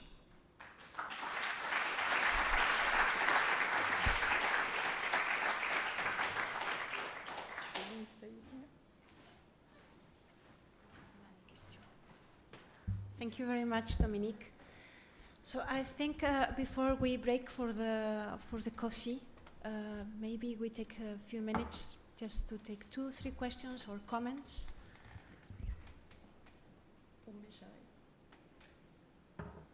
Any comments? Any questions? So I don't know who was first. So Amanda, Clara, and okay. Oh, hi, Dominique. It's Amanda Lufin from Human Right to Water. Just a question, really. If you were to give one piece of advice to Water for All based on all the experience you had with the JPI, what would that be? On the calls? We already tried what I was suggesting. Yeah, sorry. We only try one of my suggestions. It was to the European Commission. Why? Because on all the member states, all the members' contribution, the European Commission is putting a top-up, 33% of the amount launched by the countries. And this top-up is used for smoothing the process between the countries. And we wanted to introduce a kind of flexibility also in this top-up, in terms of if you have countries which need some additional support, again, it can be small countries to contribute in the project, as also one of the objectives of the JPI was to enlarge also the partners in order to disseminate also the knowledge from Europe or other countries. And that has been totally impossible. No way. And I'm guessing even for Water for All, they have been even more stricter than expected. When the first discussion, they were more open to some of the solution. But for me, the flexibility is something really important. It means that if you see that I do remember a call where we were just needing 20,000 euros from one country to bring 3 other projects. And this country is one of the largest in Europe, and they could not make this effort. That was, for me, something I could not understand, because it was high-quality research as evaluated by the experts, and just for 20,000 euros, they say no. And other countries, in other way, I do remember the Nordic, we were playing, the Nordic game, looking at the project, and I do remember Sweden adding more than 20,000 euros, almost 100,000, to bring more project, because they were considering that even some Norwegian or Danish project was, interesting. And for me, it's a flexibility, really. If you could, that one, and the second one is look at the pressure. When you see some countries, for example, they have a lot of pressure. It means a lot of proposal to manage, and it's always difficult. And all the proposals almost are quite good. And that's the difficulty. So. Yeah? Yeah, thank you for the very nice overview. Yeah, I was actually wondering in this regard, seeing the map and the colors, how the different countries got involved.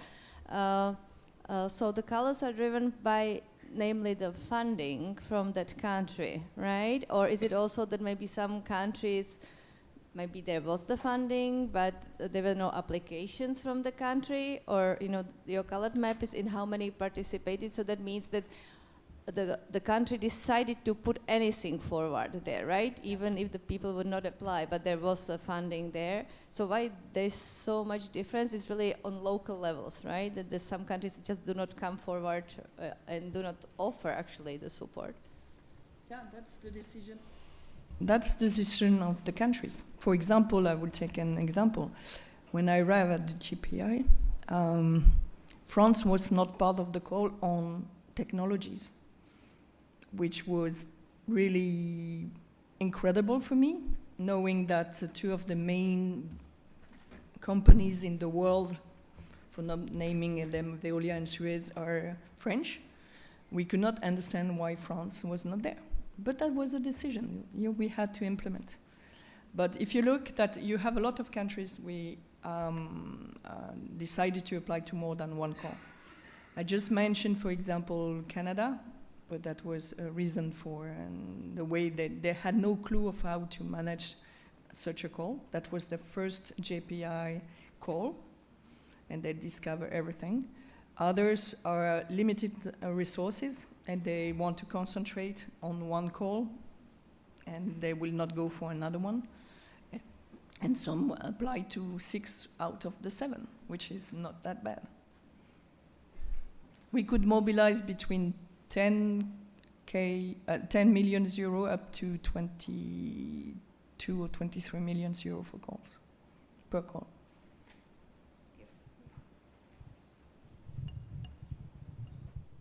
Thank you. Yeah, you hear me, okay. Well, first comment, because Esther, you were talking about the nexus approach. There are different nexuses around at the moment.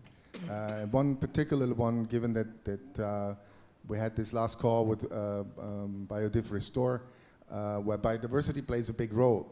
I would very much suggest that Water for All in the future is maybe linking up to the IPBES nexus, where water is very clearly mentioned. So that this link between biodiversity and water quality is much better worked out. So that's the first comment I would want to make. The second is more from a researcher point of view, which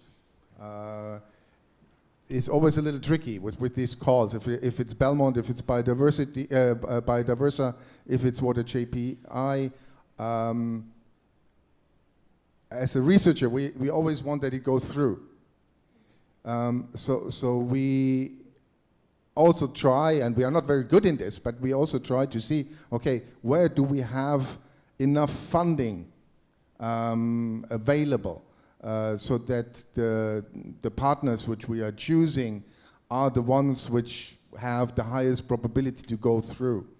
And I think this is a problem because it's disadvantaging all of the colleagues in countries, in smaller countries.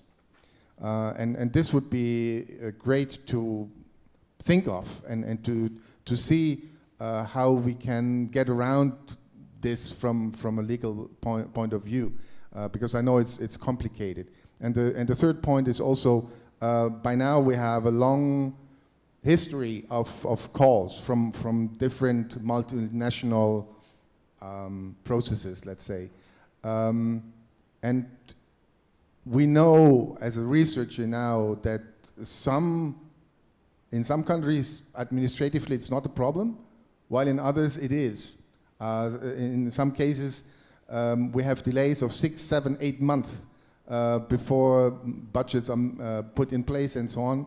And that's a particular problem if a project is only 3 years. So also this needs to be much better solved in the future to really serve, because it costs us a lot of time as a coordinator to get all of this going and to have it have the project on a good way. Thank you very much. I agree with all the different comments, and also to make matters worse, for instance, in the partnerships Biodiversity and Water for All, we are launching the call, I think it's the same month. It's always in September, October. So that adds another level of complexity to researchers. Unfortunately, there is something that we have lost in the partnerships, because in the JPIs we had the possibility to launch joint calls. So there was a call with Water JPI and AMR, with JPI Oceans, but now with the partnerships this is not possible. So it becomes very difficult for researchers to find the call, to find the contacts, to know what is really needed by the partnership and what they are asked to do. So we are fully aware of those difficulties and all the administrative aspects that you mentioned. We are trying to improve, but I do not have a magic formula. Maybe Dominique or Benjamin. No, to answer to your last question, or the first one on the calls, I have a Belmont Biodiversa or the JPI. When we had joint calls, we had to discuss, on really what we wanted. on the research side, but also on the administrative side. So that was a way also to try to align, harmonize, the activities. And a lot of people could not understand, for example, Belmont, you have the US, NSF, but you don't have it in the JPIs. Why? Because the Belmont was created before Trump administration, and they were not allowed to have any relationship with Europeans at that time. Nevertheless, why it's not feasible in the partnership is because it's easier for the Commission. So you can imagine that some of the reason is because it's easier to manage. So at the time of the JPIs, Enrique, the JPIs and all the aranets below the JPIs were followed by the European Commission by itself, DGRTD. But some aranets, not under the umbrella, were managed by executive agencies. And the executive agencies are strictly following the regulation, the financial and administrative one. And we have seen a big difference between the two regimes. What you said about the long history, so I think we have been reporting on all the problems, as you mentioned, for example, some agencies putting more than 6 months to fund the first part of the project. It's also related to the alignment of the administrative procedures in the different countries. And the only way to do that is to try to work together, and we managed to do that, but some countries don't want to change their own national programs because the timeline is different. The way that you have to also to register to a national program online to be able to get the money from the JPI, for example, some countries don't want to change that, and you have to manage that. So the only way is to prepare in advance, just to be sure that you can try to launch the call at the optimum timing for most of the agencies in order to avoid that. That's the only way. But nevertheless, I think all the con have been listed and tried to solve that. I do remember the discussion within the first impact assessment we did in 21, where it was reported. It is reported in all the JPIs, in all, if you look at what is going on biodiversa, but also in FACE, they had also the same problems. So it's just another reason is, do the countries want to align? And for the moment, I will say no. Well, one point which was not tried yet, maybe, or not discussed, I don't know, is to allow for 4-year projects and not limit it to the 3 years. Because we always ask for prolongation to counteract the delays we had. And I think it's an administrative additional work which we can easily avoid if we go for a 4-year length right from the beginning. Sorry to say, this is not really possible also. When you apply for an Aranet co-fund, and which is 5 years, and within the 5 years you have to launch all the process for launching the call and all the process for reporting. It means that all the projects have to be finished so that the countries can say to the European Commission how much they have spent really on that project. So which... yeah, but we have been with some of them last week, and but that was one of the reasons why we asked for partnerships. We wanted to have, we didn't want, for each call we had to set an Aranet, which means from 6 months to 10 months of work within the partners just to put a proposal on the table at the Commission, which has 100% chance of succeeding. Okay? That was the only thing. So the partnership were supposed to be 7 years, plus 3 years for impact, so dealing with some delays. But after the initial discussion, the Commission decided to go for 3 phases. Because the legal and administrative guys decided it was not possible to have a 7 years program. This is only for the Commission, not for the Member State. That's also discussed. There were Fiona.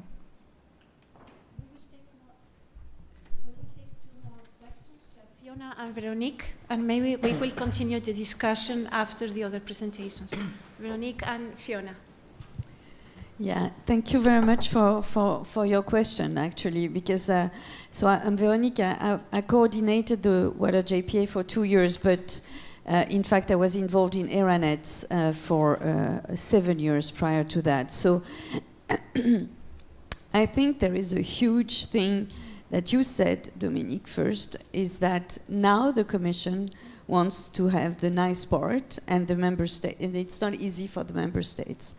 And the Member States, what they have to do now, and it's really to discuss a lot on what they want as a strategy to set up goals. And the administrative strategy, I think, is the main thing. So to make it easier for the researchers, for the coordinators, to make it easier for the agencies, and what about the European Commission with the new partnerships? So I think the agencies, the countries, they have a lot of work to do now. And there is the partnerships, Waterfall, and I hope that the funding agencies in Waterfall are going to work on these administrative paths to serve better the projects and the coordinators to fund research. So thank you very much for your remark, because it's key for Benjamin and all his team for Waterfall, and it's key for all partnerships, all co-funded partnerships, even the programmed partnerships, actually.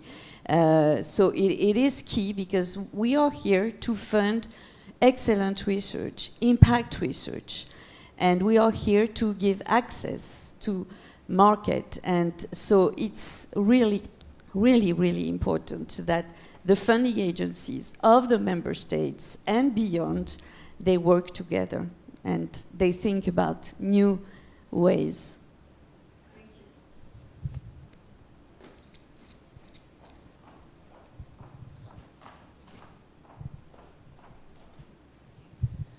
Thank you. Fiona Regan from Ireland and chair of the STB on Water for All.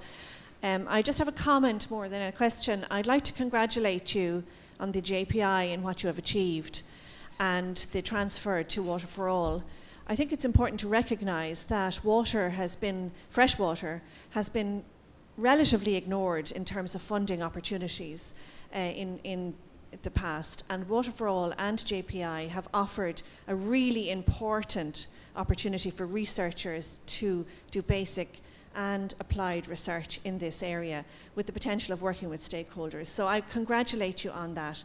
And what you have shown in terms of the priority areas, you rightly said that these are not in the past, but rather very important. And Benjamin has alluded to the current open call and the relative demand from the webinar for water and health.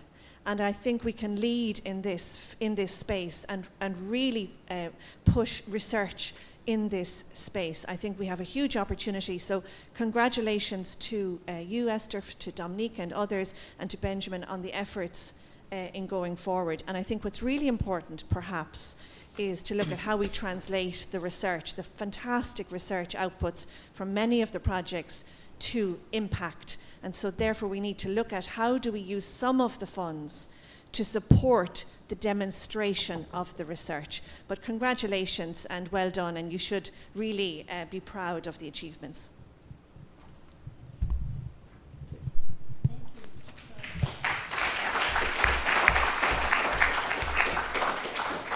It's great to hear these words from somebody like you, Fiona. So with that positive and very nice message, I invite you to the roof. There is the coffee break now. So I suggest we are back Oh, it's already 11:38. 20 minutes. 22 minutes. We wait for you at 12. Okay? Thank you.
Conectar este computador al Webex. Sí, es correcto. Te traigo para... Este es nuestro poche. Ese, ¿no? Este cable es nuestro que va por ahí. Vale. ¿Puedo entrar al Webex ahí? Sí, Okay. La cámara, cuando conecte con la persona, la cámara que vas a utilizar va a ser nuestra realización. Okay. Que te lo doy por aquí. Por ahí. Entonces, Camlink. Ahora ve entrando y hacemos la prueba.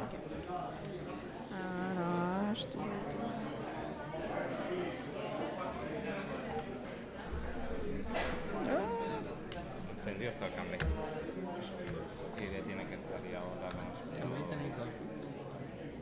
Yo traigo la... No, me refiero en No, yo creo que tiene que haber más. Bueno, este lo ha traído Sony, que no sé de quién se lo ha dado. Mario, en la mochila de esa de Mario, que de ese equipo, había uno. En el portátil que estamos usando, que es el antiguo, en ese no había dentro de la mochila. Yo no sé, Juan Carlos seguro que tiene trabajado en casa.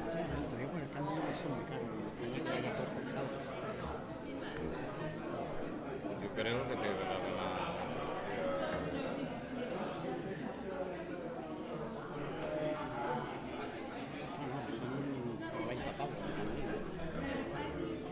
€90 vale, pues los de, por ejemplo, para los cursos de verano, que ellos llevan el suyo.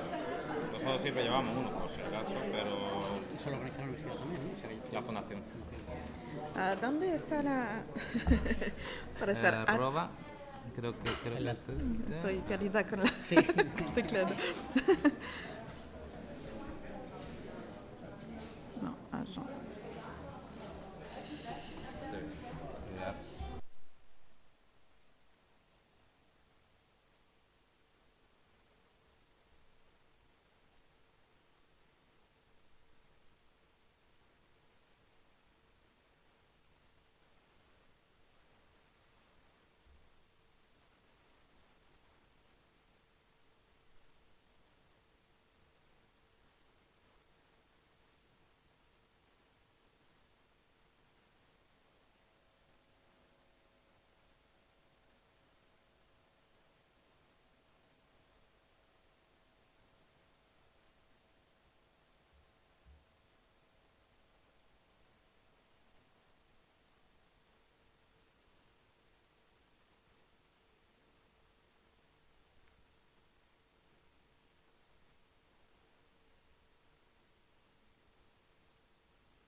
Hi, Mary, do you hear me? You're muted. Thank you, Esther. Yes, I can hear you. Okay, perfect. We are hearing you as well. So, Dile si ella ve el cartel con la ventana chica del vídeo, que es lo que le estamos... okay, do you see the picture at the moment on the screen with water legacy? And that is on the screen? Yes, indeed. I can indeed see that. Okay, so you can see that. And at the moment we are at the coffee break. And after the coffee break, you will have your presentation. So we will give you the floor after the coffee break. Great. Can I check if I can share, how I share, because I'm more familiar with Zoom? This is, what do you want? You want to share your screen? Okay. Luego no hay una forma, porque Esther es que está también como conectada por otro lado, ¿no? Parece que... ¿No se le puede poner a ella pantalla completa? Sí, Cuando empiece, vale. Cuando si comparte su... puede ser también... Yeah. Es que no sé cómo va el web, pero... Vamos. Es que está anclada, parece, ¿no? No, eso son las opciones, pero a la que tiene que anclar es a ella, para que se vea. Vale, esto está, a ella le llegamos al final de vídeo que estamos haciendo las pruebas y...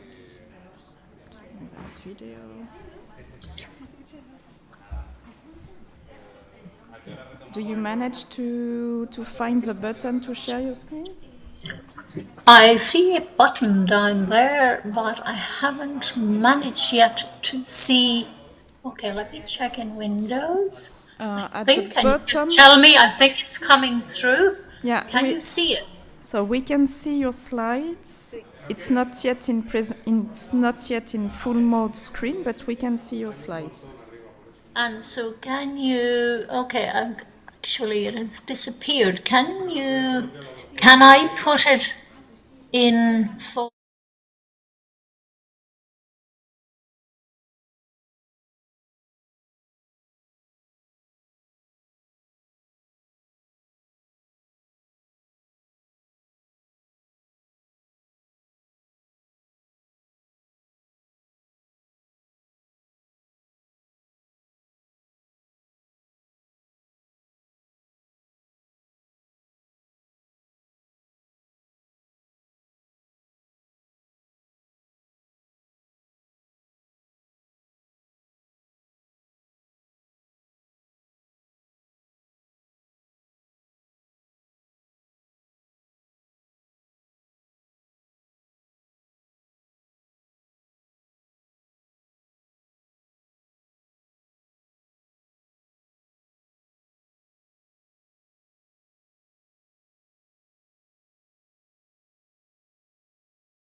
We are running over the time a little bit.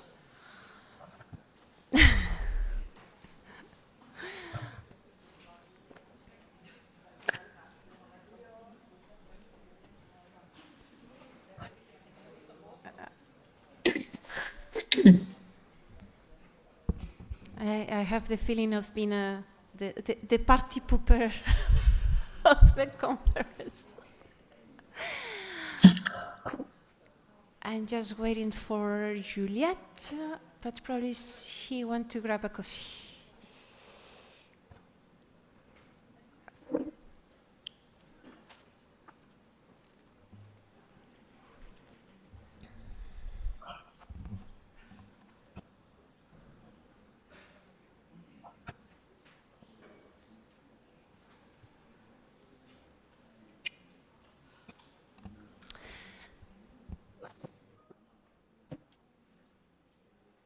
Okay, so let's resume the conference. So now we are going to continue with the third success story. So we will have a presentation on the thematic annual program in action, which is an instrument that was developed, I think, if I'm not wrong, firstly by the JPI Oceans. Enrique, Dominique, you have a better memory than me. So we took up this. You're right.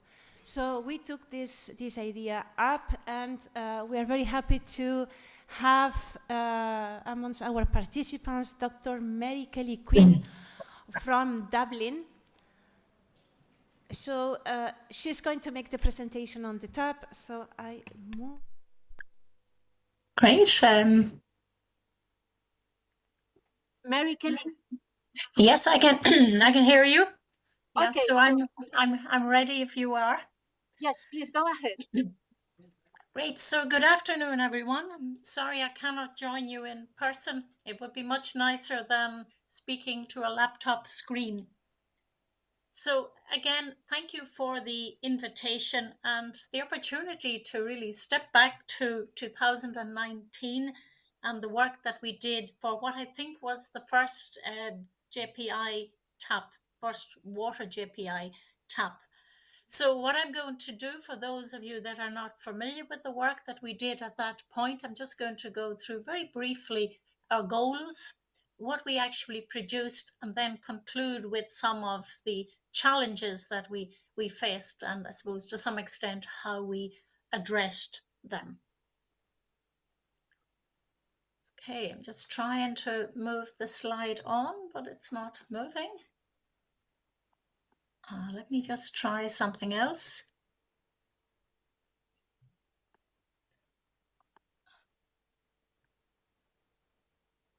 Okay. Great. Now I think it's moving.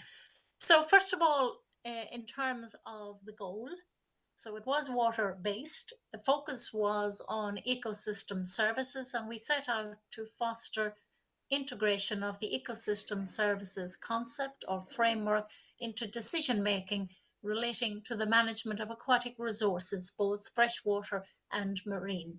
So in terms of our work, this required us to think about who are the key stakeholders and what are their needs in terms of knowledge, and also in terms of data needs and tools. And so in brackets there, you'll see that some of the areas that we focused on. So there were 6 nationally funded projects across 4 countries, Ireland, Finland, Spain, and the Netherlands. And the projects were quite diverse, covering both freshwater and the marine environment. Some very specific, for example, the one there on the bottom right-hand corner, the diversity and resilience of camp ecosystems, whereas others were much broader, looking at ecosystem services frameworks, for example, the ES Decide project that I was involved with. So the project kicked off in 2019 in Dublin, and these are a few of the, I suppose, the tasks or the approach that we adopted. We decided at a very early stage that we would share the role of scientific coordinator, and I acted as the scientific coordinator for the first year. We compiled an implementation plan and expected outputs in terms of short, medium, and long-term goals. We identified, again at a very early stage, a lead for each of the outputs. We were cognizant of the amount of work that we were taking on. What helped really well were the regular meetings and workshops, some in person, but most of them at that time online. So when we looked at the team of 6 projects, we could definitely see that there was multidisciplinarity there. So everything from ecosystem services, assessment and valuation, generation of tools, through to the specifics of the marine and freshwater ecosystems in terms of biodiversity, fisheries and their management. And then at the other extreme, we had input from civil engineering in terms of hydrology and environmental engineering, and also they fed into modelling. So what we set out in this project to do is to really integrate the information from the different expertise. So to achieve, in one respect, interdisciplinarity, try and capitalize on those expertise, but we're also cognizant of trying to get transdisciplinarity to involve all of the expertise, including the stakeholders, in the generation of our outputs. So in terms of the outputs, and I think these are many of these are typical of TAPs. The first was mapping the TAP expertise, and I will go through each of these very briefly in a moment. We also had an opportunity to make a submission to the Biodiverse Sutherland scan, identifying topics of concern in the medium to long term. We also inputted to the Water JPI Consultation Syria workshop in October 2019. One of our key outputs was a policy brief that I'll show you in just a moment. We also compiled data and modelling needs of stakeholders. We produced a guidance on developing decision support tools. And then we participated in the stakeholder showcase event at the end of the TAP in June 2021. So really the first big exercise was the who is who. And this we found to be particularly useful because it gave us an opportunity to learn what each of the projects involved and the individuals, the PIs involved in those projects. And that was done very early in the project, I think within 3 months of starting the TAP. One of our biggest goals was to produce this policy brief. So in other words, reaching the policy domain. And it was about integration of the ecosystem service approach into policy and practice. So I think the document is still available for anyone who wants to look at it. But it had a number of sections, so it was relatively short. I think that was important. So it outlined the opportunities the ecosystem service approach offers for improved protection and management of aquatic resources. There was a table then to highlight policy where the ecosystem services approach could be integrated. And then we had 6 steps. And this is really where we drew in the expertise of the team. So 6 steps to integrate the ecosystem services approach into assessment and management of aquatic resources. And again, using shared knowledge, we produced a number of take-home messages in it. Okay, another big exercise was looking at the data needs of stakeholders. And here we compiled a questionnaire that was sent to stakeholders both at policy and practice level across Europe. And essentially what we were asking them, apart from identifying the different organizations, we were asking them, do they consider ecosystem services? And what are the key questions in relation to those that they need to answer? and linked to that, what are their data needs? So we had responses from, as far as I remember, about 7 countries, and in total there were something like 57 questions. And a lot of those related to data needs, and in particular to modelling opportunities.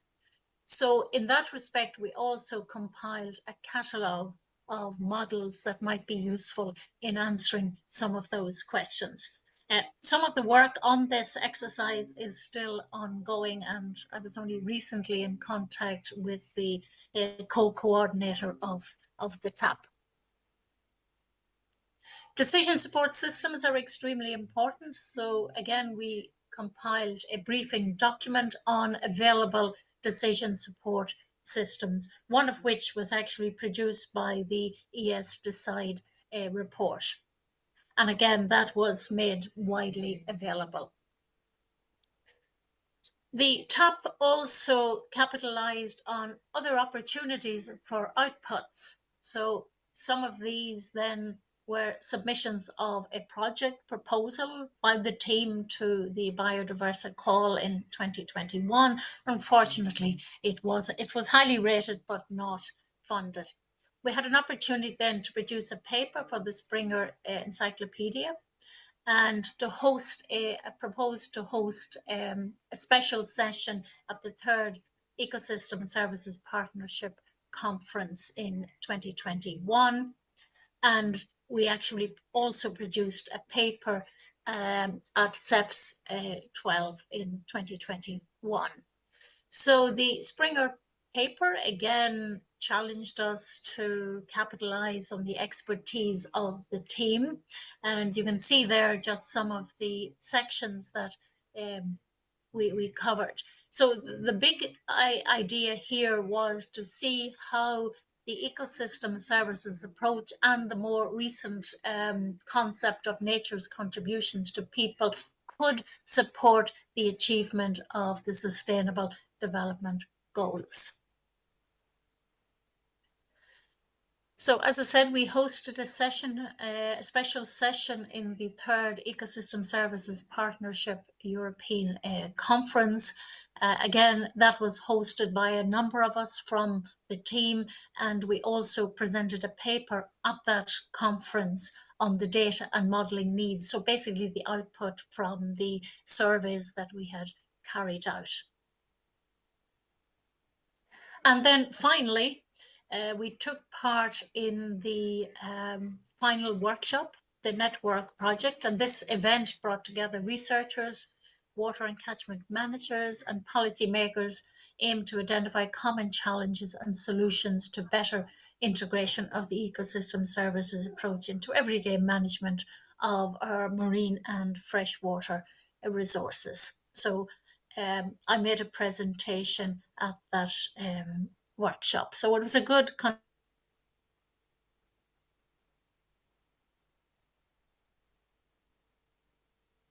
overall, and I just give thought to some of the challenges that we faced in carrying out that TAP. And the first was time limitations, because we had 6 projects, 6 very busy PIs having to produce outputs for their individual projects. So from the very start, we decided, well, we need to spread the burden. And part of that was the appointment of the 2 scientific coordinators that we mentioned.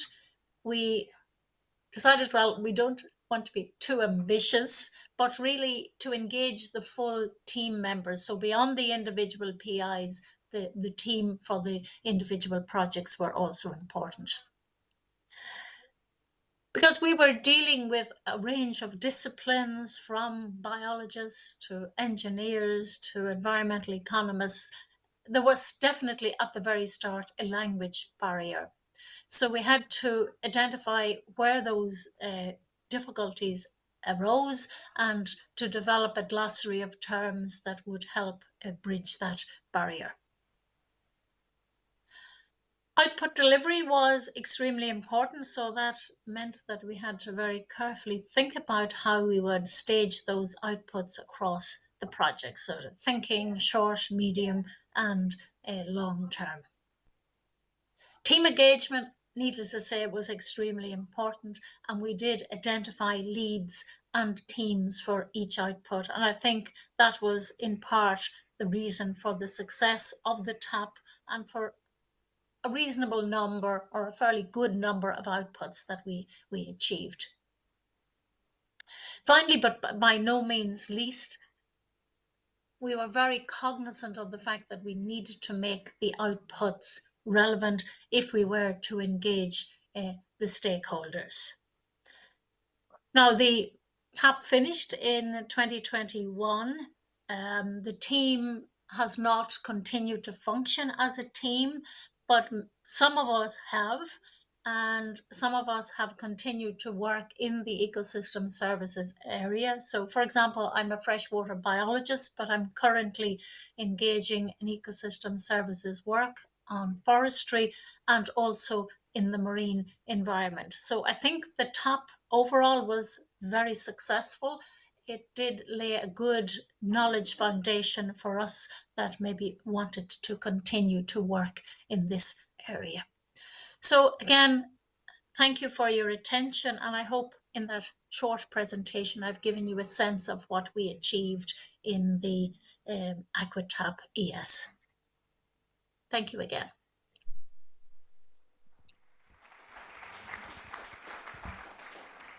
Thank you very much for this presentation, Mary. It shows that there are different ways of collaborating, not only through the joint calls, the big calls, but also through, let's say, smaller activities. So thank you very much. Because communication is a challenge, what I propose is that we take a few comments now, 2 or 3, before moving on with the next presentation, just in case we lose you, Mary. I don't want to take any risks. So are there any comments here in the room? No questions? Everything is clear? Perfect, great. Mary, you are invited to stay, but if you have to go, we fully understand. Thank you very much for making it from Dublin to Malaga. Thank you.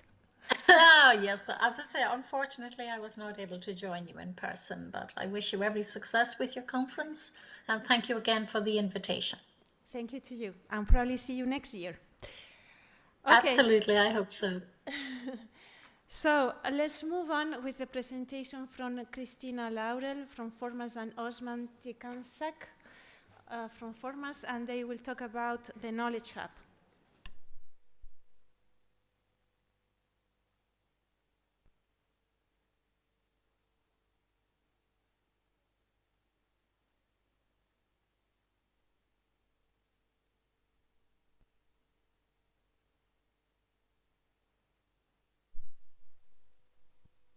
What is poisoning the waters?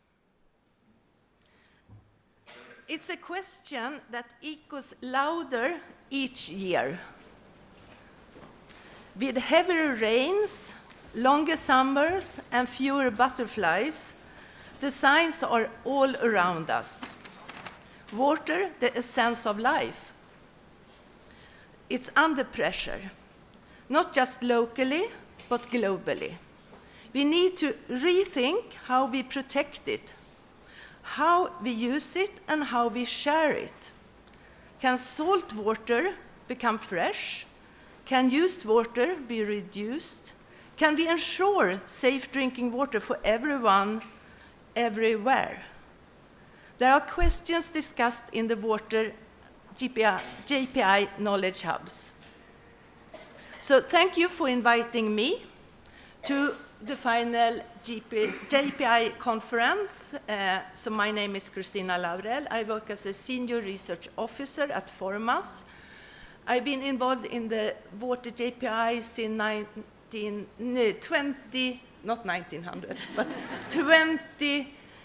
2014, I think. I met Enrique, but then it was not through the Water JPI, because it was the JPI Urban Europe. So I tried to understand what are the instruments that the different JPIs are working with. And in the JPI Urban Europe, we were trying to develop new instruments, new tools. And then I also had the opportunity to meet other coordinators for the other JPIs. And after a year, I was involved in the Water JPI and also representing Sweden in the governing board. So starting with that, coming to a setting with people that from so different from the whole world and with a focus on water. And I am not a water expert. I'm an economics, accounting person, also made research within industrial organization, the steel industry in northern part of Sweden. From that, I went to construction management, and I've been studying the early phases in the construction management processes, how stakeholders work together with client perspectives. And in my early career, I started working at the Swedish National Touring Theatre as an accounting person. So I have a very broad background. So therefore, I think it was very good for me to raise the hand in the Waterworks 2015 planning for the Waterworks 2015, where Alice Vermar was taking lead for the work package of implementing the project's results that we were going to fund in the calls for the Water JPI. And that was the task. It said, develop a knowledge hub. And nobody, so the idea was that we need to have a knowledge hub, but nobody had a clue of what is a knowledge hub. And we took lead from FATSE because they had made a call to researchers, to you who's sitting here, to ask them to discuss and gather the knowledge together and publish new experience, I think, through working together to create some synthesis of the knowledge that was common in different fields, so on. But the critics about this knowledge hub, it was from the funding agencies, because they said, we are not getting anything back. We just get very good new input, new research, new knowledge, but it's going to the research field. So they said, the Water JPI colleagues here, we need to do something else, and we will implement and we will develop a new kind of tool that also the funding agencies get something back. It must go to policies.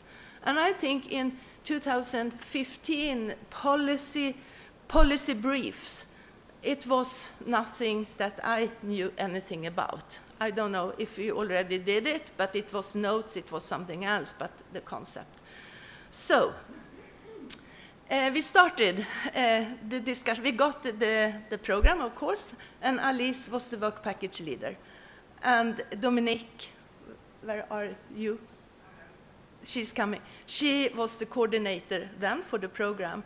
And as also Esther told here in her previous talk, they were the mentors and the learning and the pressure.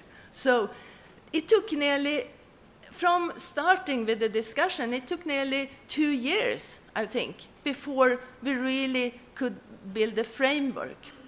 And what we did, it was that we said we need to have a steering committee. And I will show you.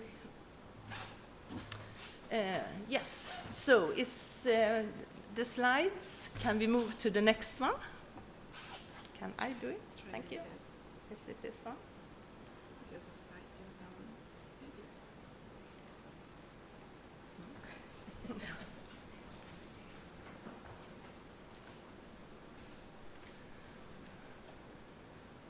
Thank you.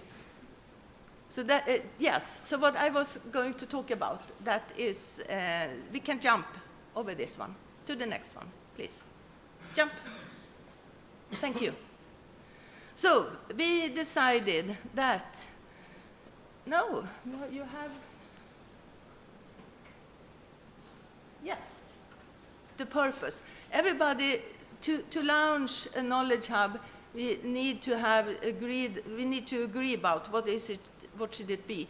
So we kept the purpose of the FACE to build a network for selected research groups, which is targeting stakeholders. So the stakeholders here, including the funding agencies. And the purpose of this network, it was to create this specific research within a specific research area and establish a critical mass. And when we discussed about the critical mass, it should be like 20 experts, not 100, because we wanted the group to collaborate. And then we said, but we need all this technology excellence, integrating and sharing knowledge, infrastructures, data, modeling tools, whatever, training capacity, and all the things that we thought it's about knowledge transfer and creation. So it was very, very ambitious. Could you, please? So we put aims for the researchers. We said they need to find an added value, because at that time we didn't have so much about the fundings. We needed to think that it should be something bottom-up, and the researchers, they should be interested to be participating in this knowledge hub. And then we should also provide opportunity for networking and facilitate cooperation that should result in high-impact publications. That was the ambition. And then we also said it should contribute to EU legislation evolution and fostering knowledge exchange and transfer. That was, and then for the policymakers, thank you,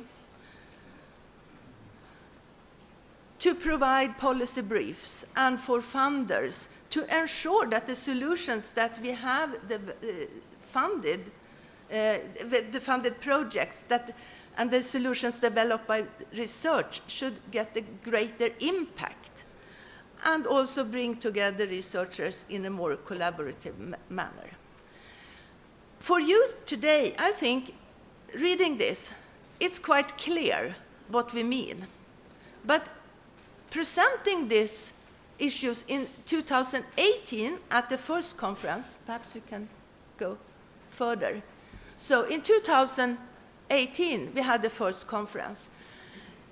Everybody asked, what do you really mean? How are we going to do this? And how should we organize it? So I think that with my speech here, I would like to get you the insight of building a structure. It takes such a long time, but the structure is so important. And I will show you the impacts of this struggling with defending, discussing, and having bottom-up discussions with a lot of frustration. It was quite difficult to see how should we communicate, who should be there and where. So the timeline for developing the knowledge hub for Water JPI, it continues. We started with the first knowledge hub. I will go through that. The second one in 2020, connected to the IC for Water Coordination Support Action, and now in the Water for All, where we launched the first Water for All knowledge hub. So in a period of 10 years, we have communicated the structure. Please continue. But what we did, no, you can go back again, because I was sending my pictures here, and some of them were too big. So you need to imagine the structure when we built a house of the knowledge hub. The knowledge hubs are like clusters. So the first one, the second one, the third, they are connected. And to these clusters, there are the different projects, like balloons or like footballs. But they need to have there's a steering committee from the funding agencies. What do we want to get back? What do we want you to do?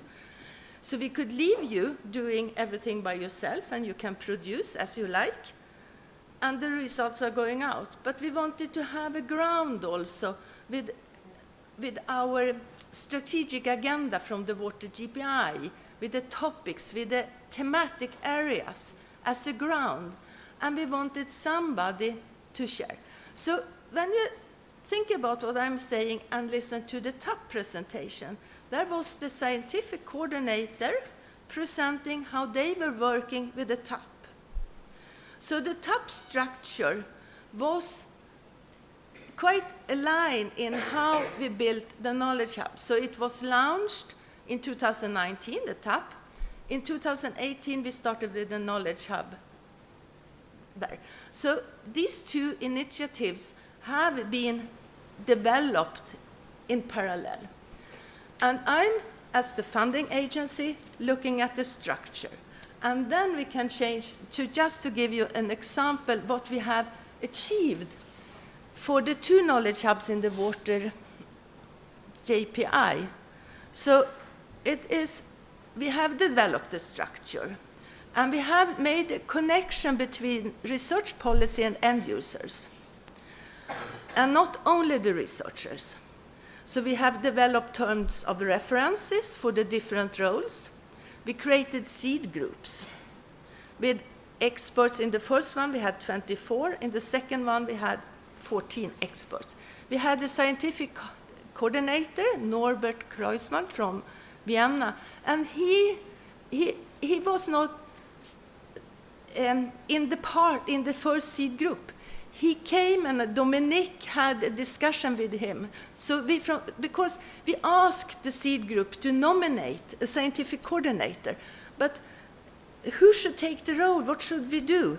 And Norbert, he heard about it, he had contact with Dominique, and then we created the role of the scientific coordinator. Are you here? I can.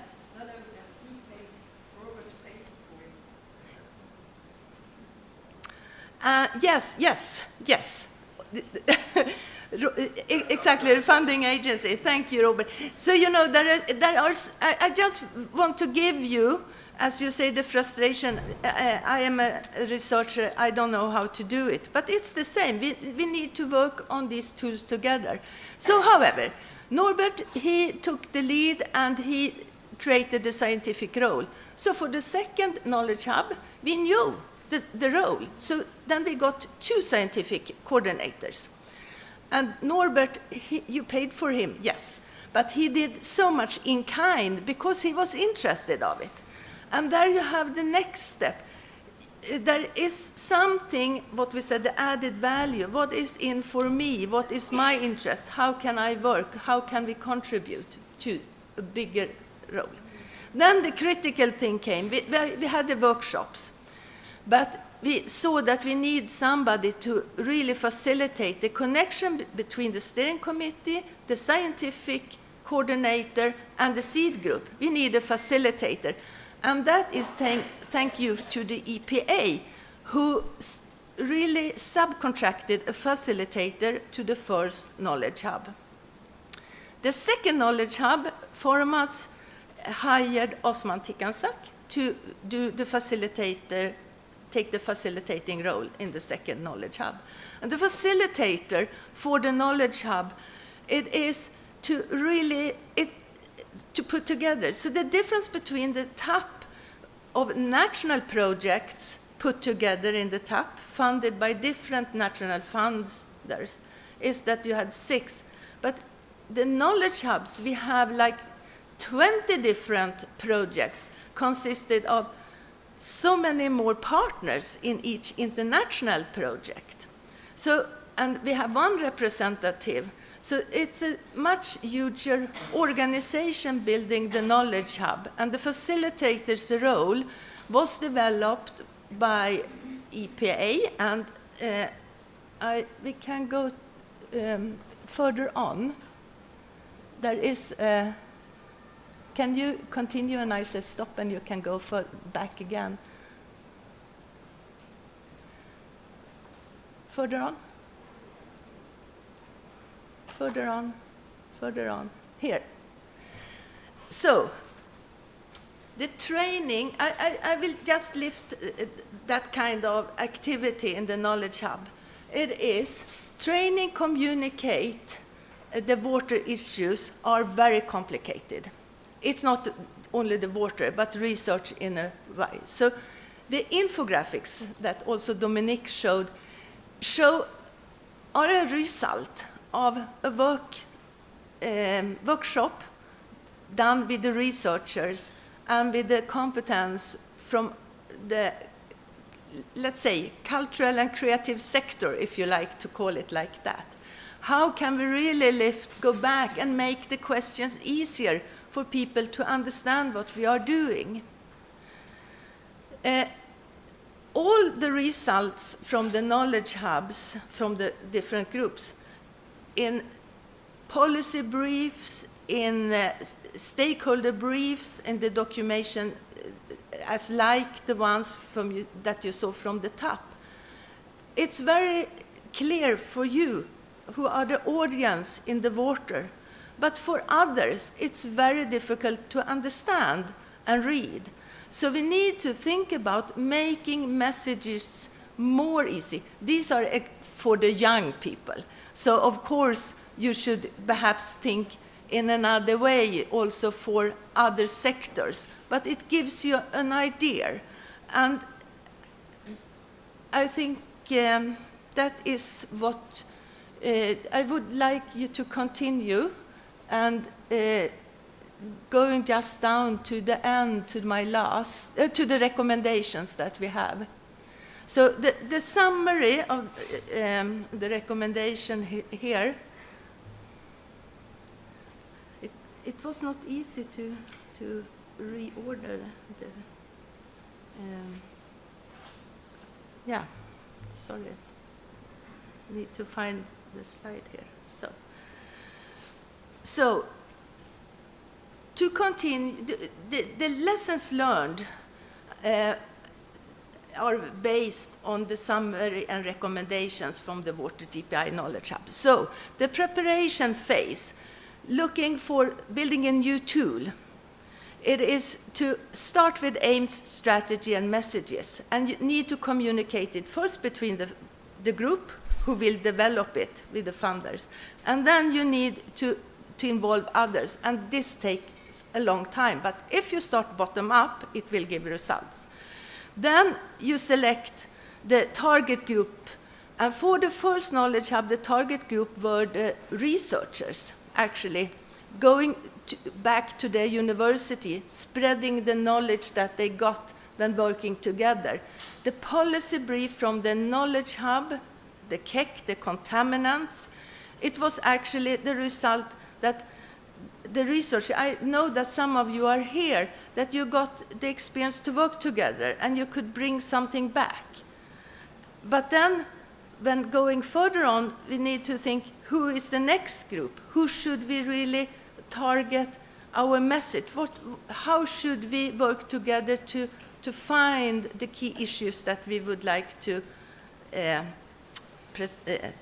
forward? And that is to select the outputs. We had such a long list of outputs, and it was impossible to know what to do.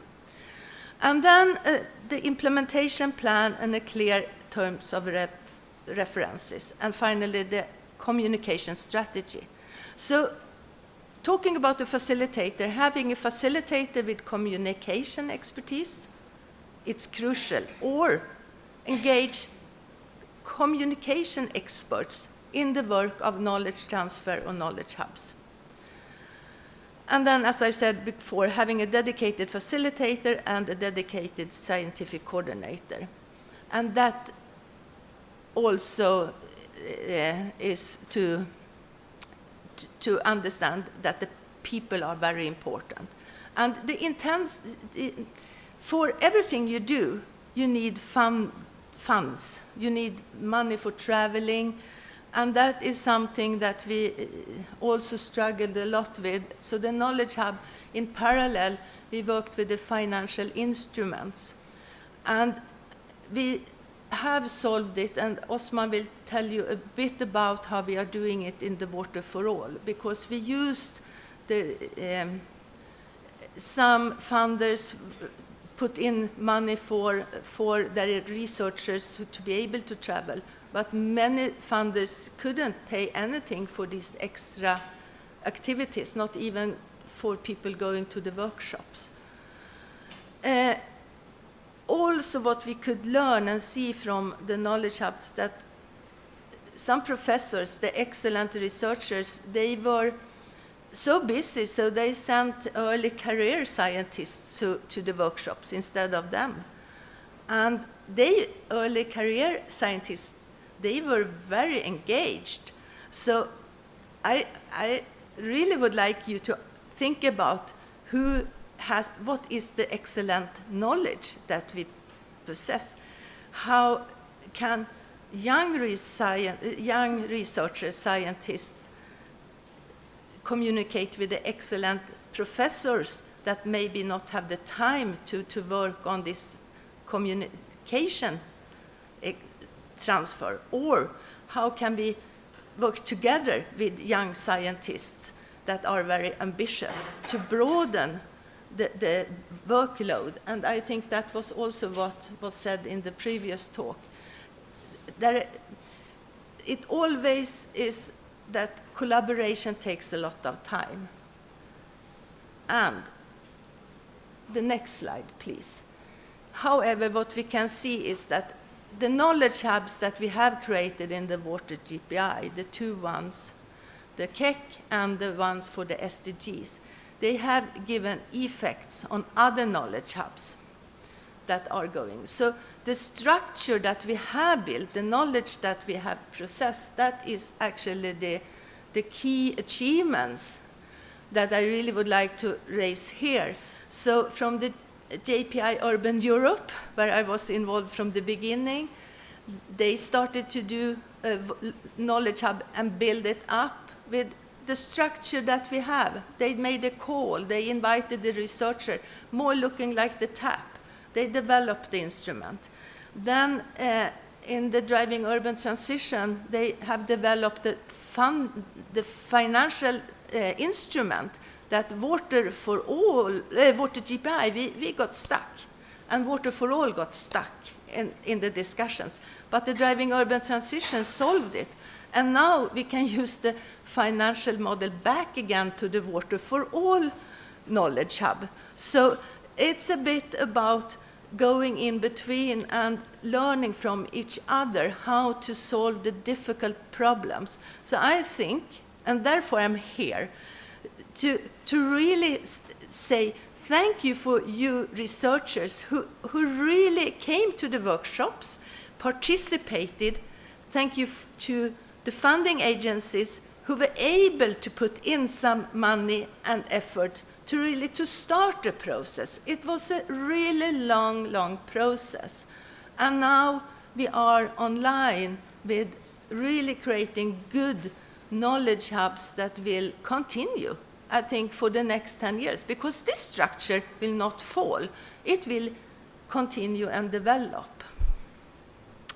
So I will hand over to Osman so he can really show the example of, So that was just my ending words from the funder's perspective, but I have already said it. So thank you, and Osman, please tell us about the next generation of water knowledge hubs.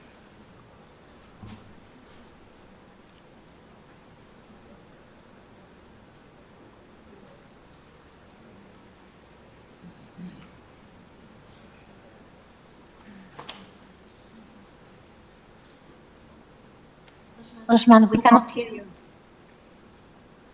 You are muted.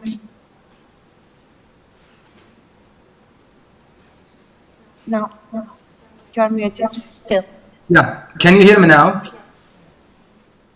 Okay, and yeah, should I begin start from the beginning. But anyways, I was just welcoming everyone in the room, and thank you, Kristina, for doing an excellent summary of the Knowledge Hub experience in Water JPI. And I am Osman Tkansak, a colleague of Kristina Laurell, working at Formas, and I have been a part of Water JPI community like Kristina since 2013. And this subtle experience that we gathered from Water JPI definitely gives us a legacy to continue our work and even improve them to the next level, thanks to this legacy of the Water JPI. And I will quickly talk to you about how we are doing it in Water for All. Yeah, I think we are having issues with the Osman, could you please put the slides in full presentation mode? Yeah, actually, I thought I did it, but apparently not.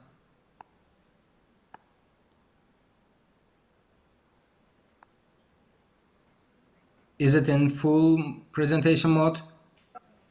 No, not yet. And yeah, can you see the slides changing at least? No. Is it? Okay. Yeah, I will try again. Up.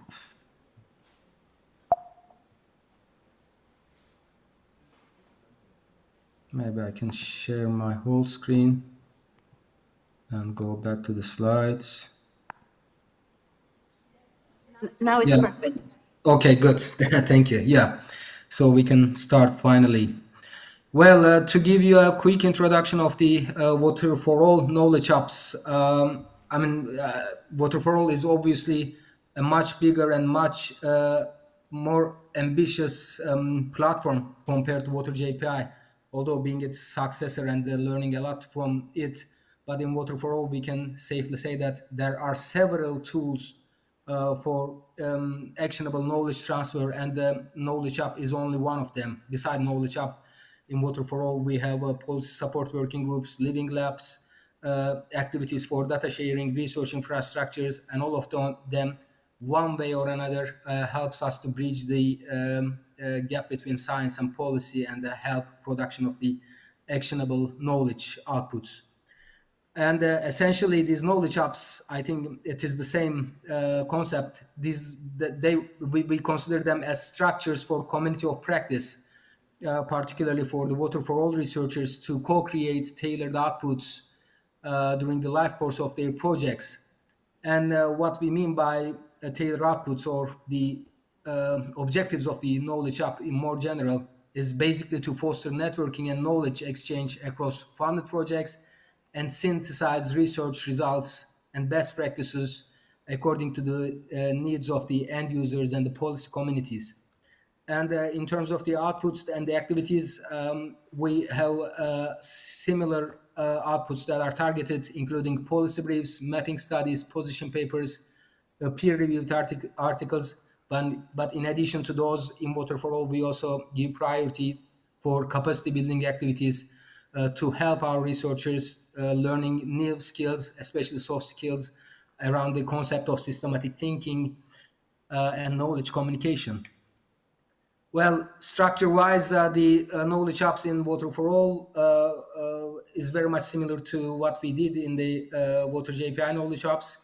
So as you can see on the right-hand side, we have a steering committee composed of Water for All partners with the responsibility of following up and coordinating the knowledge hub activities, monitoring its success, and etc. We have the expert group composed of the funded researchers, and these are basically the brain of the knowledge hub who are working on producing these synthetic outputs, and it is co-chaired by 2 scientific coordinators.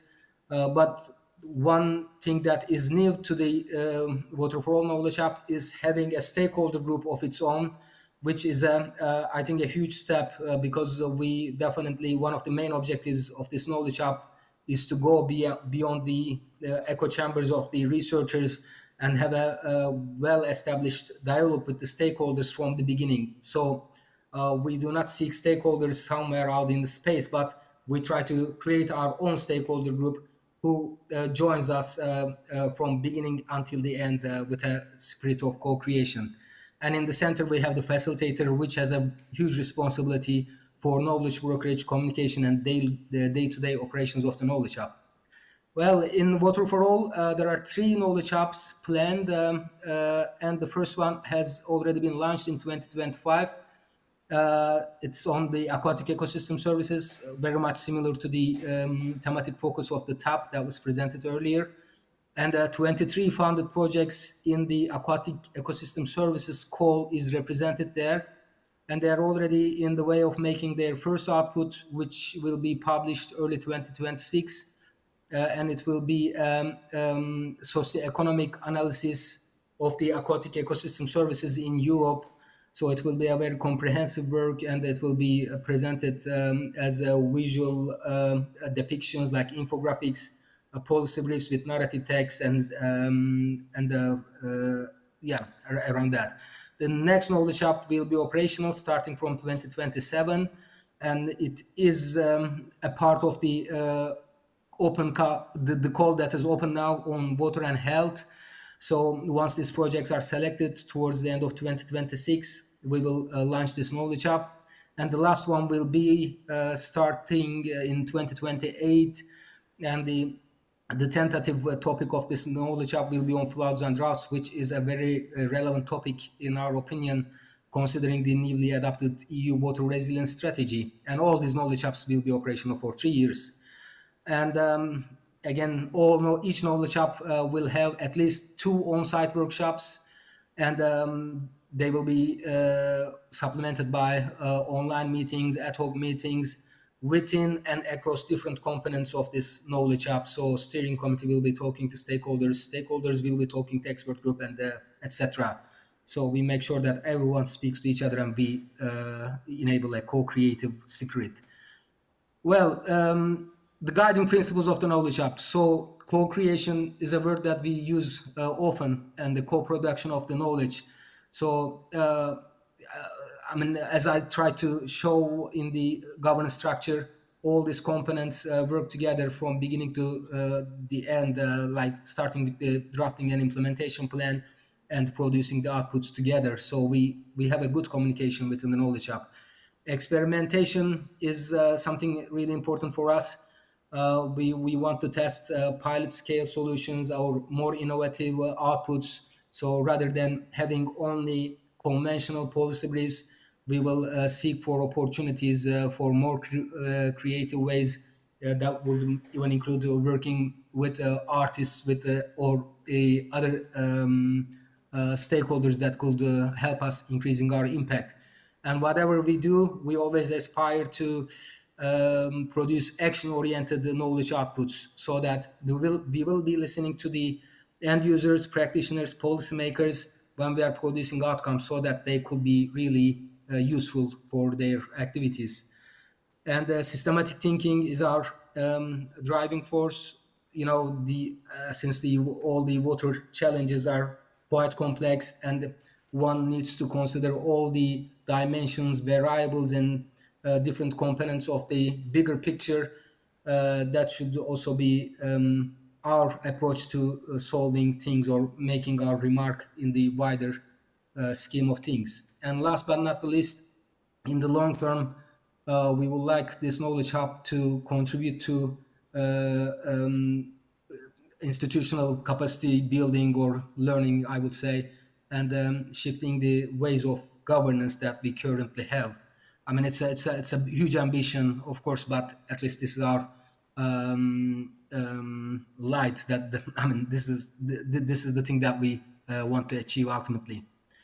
Well, the type of activities, we could categorize them into 3 groups, starting with the impact activities. This is the occasion where we get together with the researchers for knowledge exchange, knowledge transfer, and learning from each other, so that we make sure the projects are not working in silos, but they are talking to each other for synthesizing their research and ideas.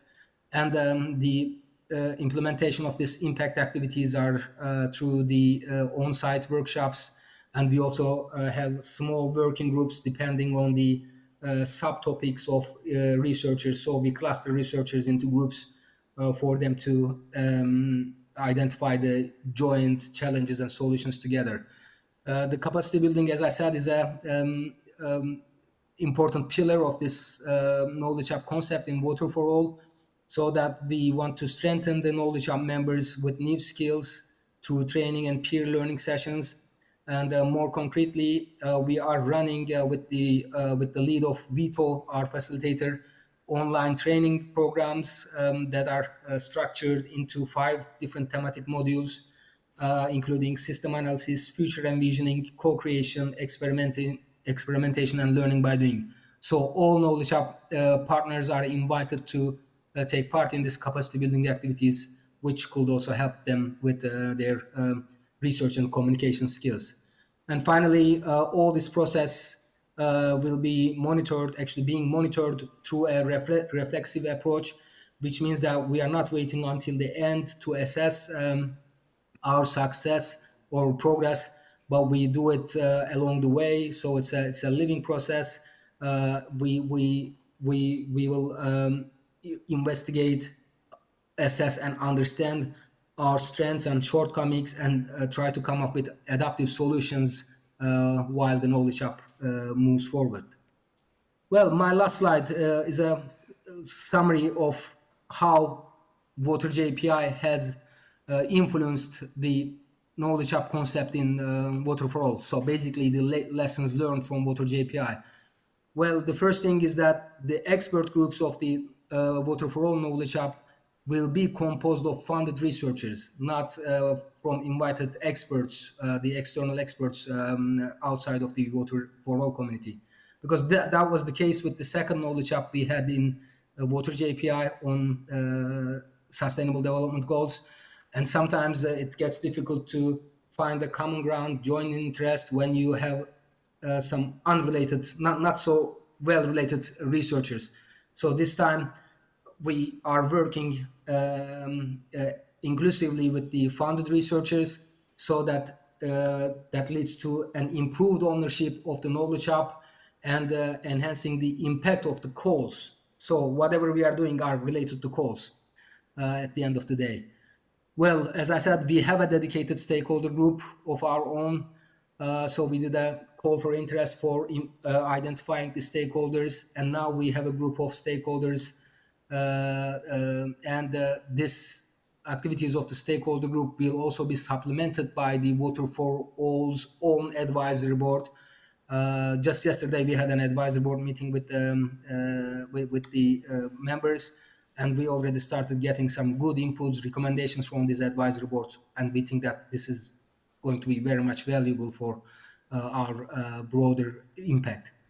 Well, we are working with the professional facilitators, Vito from Belgium, who are also a partner in the Water for All partnership.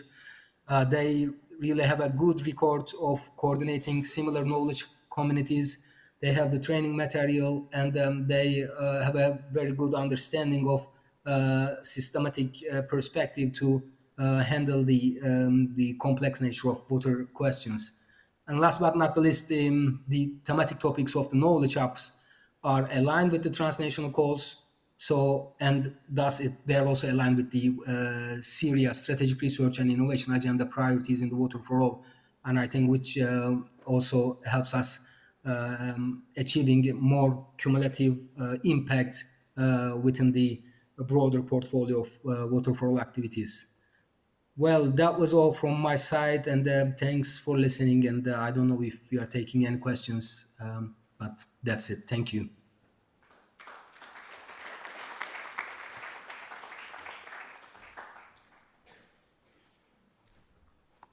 Thank you very much, Osman and Kristina, for the presentation, the comprehensive presentation of the Knowledge Hub. So I suggest we move on with the presentation from Veronique on international cooperation, and then we will hopefully have some time for comments.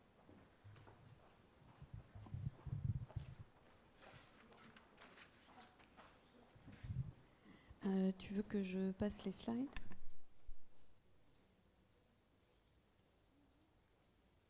Ah oui, ça marche ça?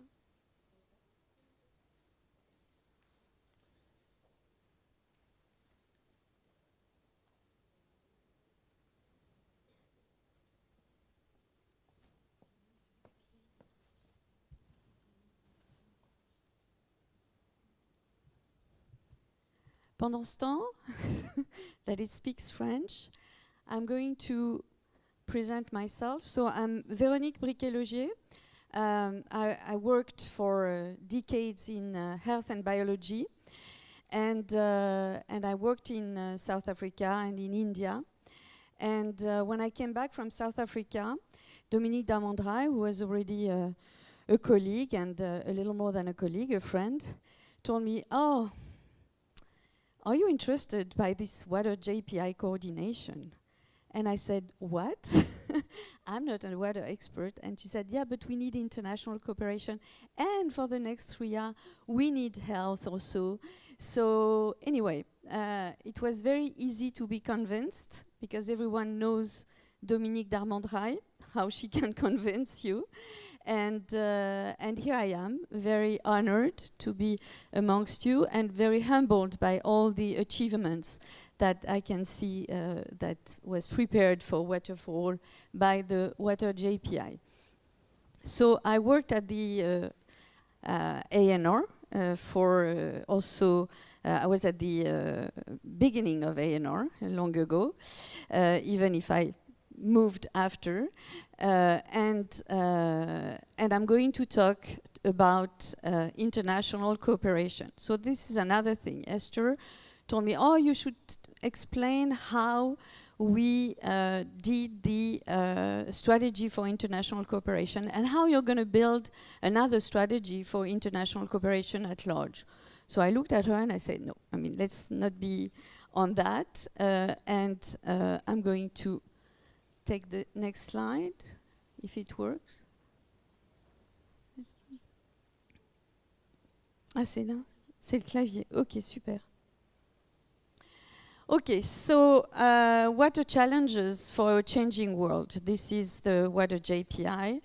And to tackle global water challenges, we've seen that this morning, we need innovations, we need transdisciplinary approaches, and thank you, Mary, with the TAP action. It was very well illustrated, and of course we need international cooperation. And I'm going to try to explain what was international cooperation for this Water JPI.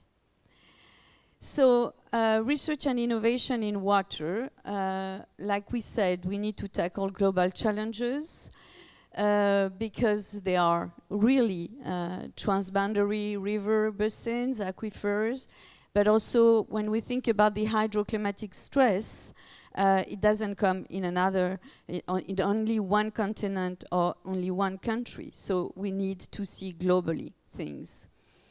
We need to access excellence in research and innovation, and this is what you guys did when you went to South Africa, to Canada. To develop capacity for countries to participate in calls. Dominique, thank you for explaining also the capacity building of countries outside Europe to be able to participate to our calls. And also we need to access the market because this is what Europe is now at the forefront, especially nowadays.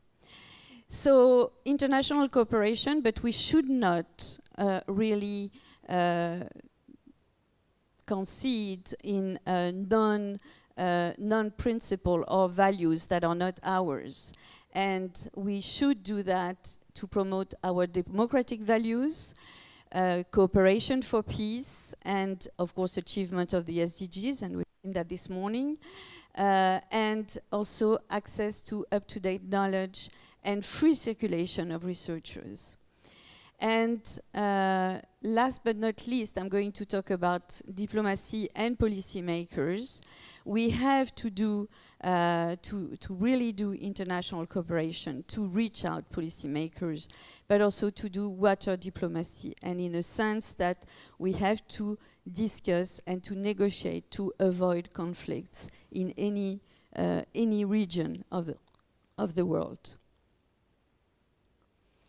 Okay, Water JPI membership, everyone saw that this morning, so I'm not going to really emphasize that.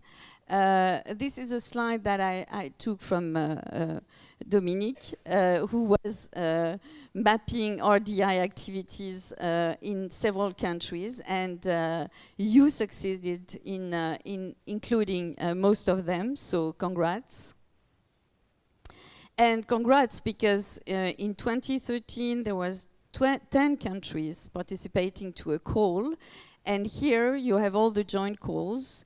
And from 2015, you have South Africa, and you can see that in 2016 we had Canada, Egypt, Taiwan, Tunisia, and Turkey. This is the call you talked about. In 2017, again, we had South Africa, Brazil, and Egypt, and Craig was funded during this call. And you can see that up to 2020, where Morocco was also included. So, yeah, that global partnership could be really seen as a success. Okay, so a lot of countries outside Europe in each call from 2015 is just what I said.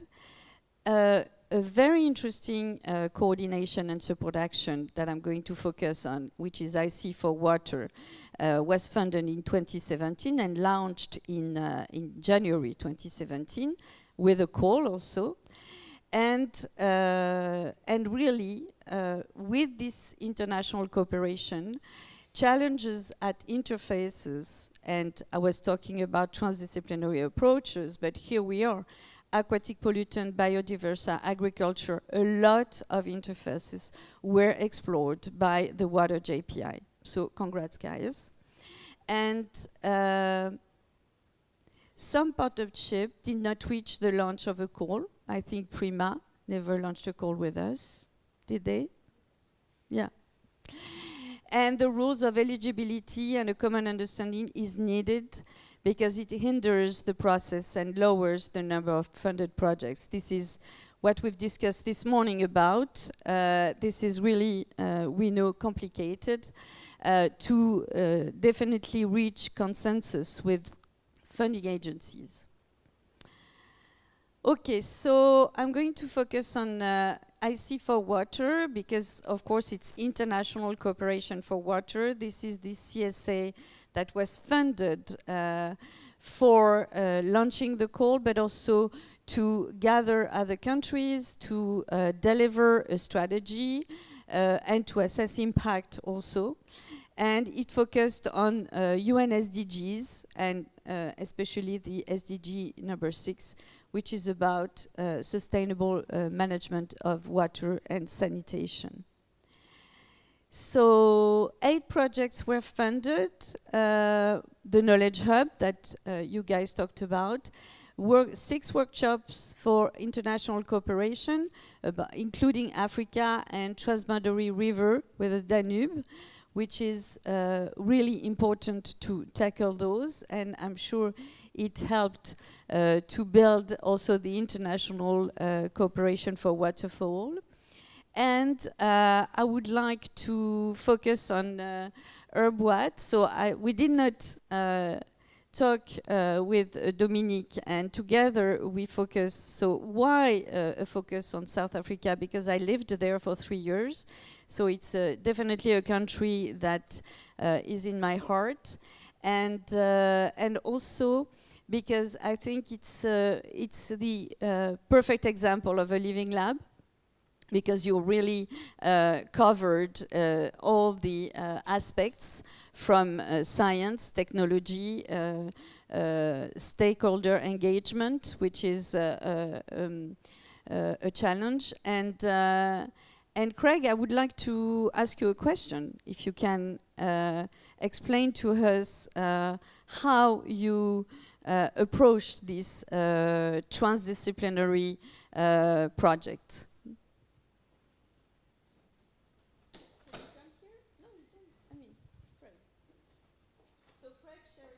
Craig Sheridan, coordinator of the HerbWatt.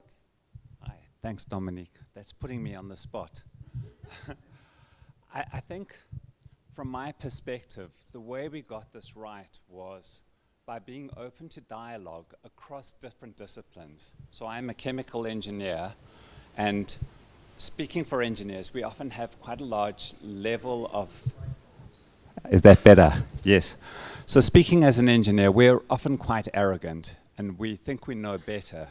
And in these types of contexts, our solutions often fail because we're not thinking about the people and how they interact with the technologies.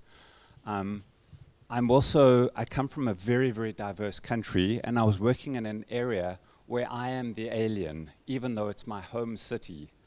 So I had to be cognizant of many different dimensions of human ways of being that are not engineering ways of being. And by trying to be open to having psychologists on your team rather than just engineers and scientists, I think it opened the project to this kind of work.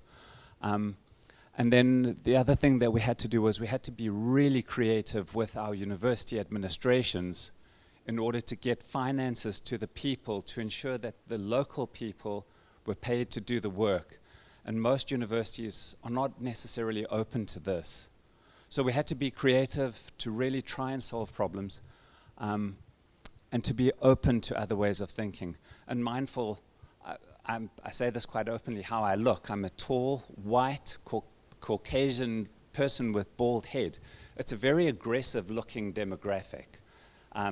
So, you know, I had to be very mindful of all of these things as I engaged with people and rather let other people speak sometimes. So here's other people.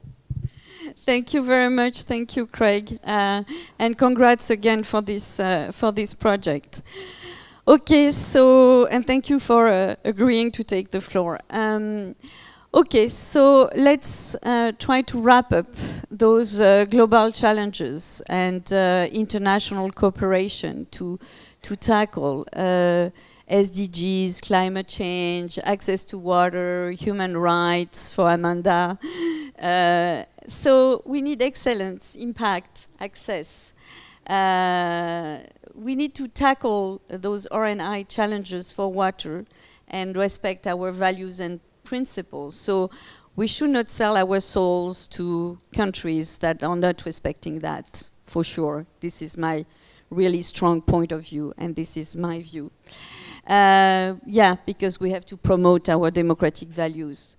We have also to help into capacity development, of course, amongst ourselves, but also South-South when it's possible, and because we have to share this knowledge. And I think the talk this morning in introduction of this head of the CEO of Water here in Málaga was quite striking, because if we share the knowledge, it's going to go further and to be better.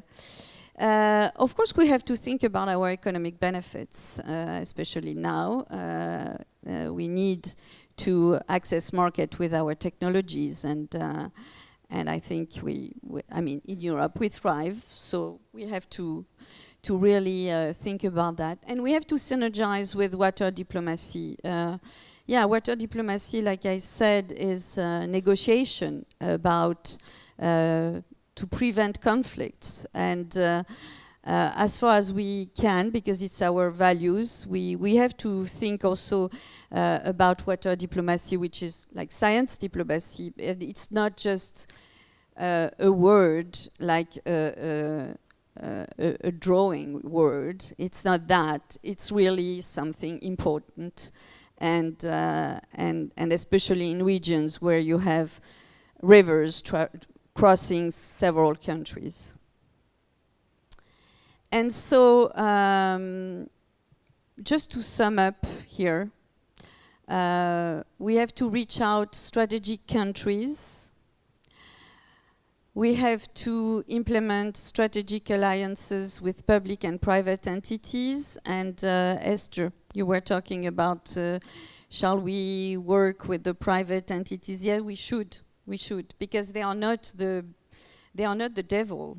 They are the ones that are going to give the services to the people.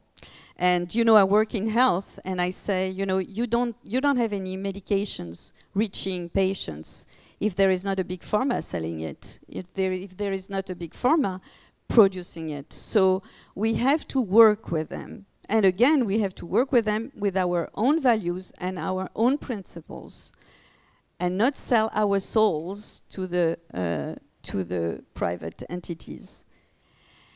And also we have to coordinate actions with multilateral partners. I'm very hopeful that to work with multilateral partners like, you know, those big consortia is very important, especially when we are in the water field with the climate change. And there are a lot of novel models of cooperation out there. We can be innovative also on the way to cooperate, on the way to fund better research, excellence research across the countries. We have to think about that, and we have to work about these new models of cooperation. And we have to think outside the box. We have to think systemic also. And we have to take lessons from also local communities, because they have interesting ways of cooperating between different work, professional environment, for example. And we should take some examples on that. Yeah, this is just for tomorrow, I think, because there will be a workshop about that to address international cooperation. And I really discussed already about all those points in my talk. I would like to thank really Dominique, because without Dominique, of course, there is no not a health person like me in a Water JPI. So thank you very much, because we did think outside the box, thanks to you. And also I would like to thank Esther, because Esther is my partner in crime. Juliette, did you see Juliette? Some red for you in my slides. This is a private joke. And also to thank you all, to thank also all the team, Giuseppina, Enrique, Miguel, it was just so great to work with you. Thank you very much for your support from day one. And of course, I hope all the best for water research, and I'm really keen about doing health and environment with you guys in the near future, and international cooperation. Thanks.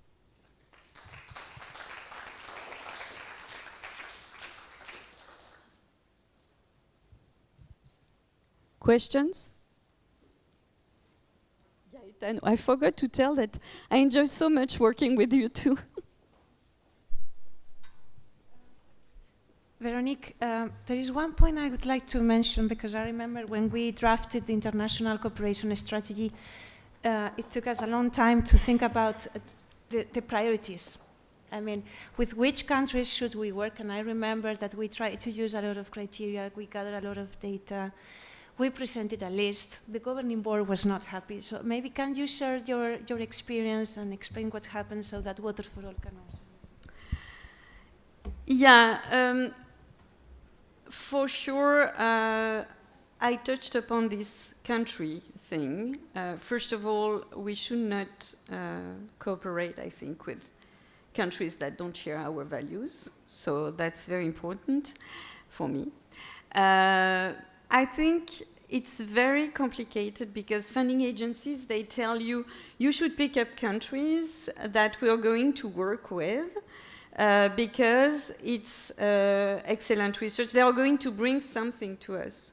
Okay, so when you talk about that, you talk, of course, about Australia, Canada, United States, although United States now forget about it. But yeah, you can think about a lot of interesting countries, South Africa also. Anyway, you're going to look only at the excellent countries. I mean, where there are excellent research, sorry.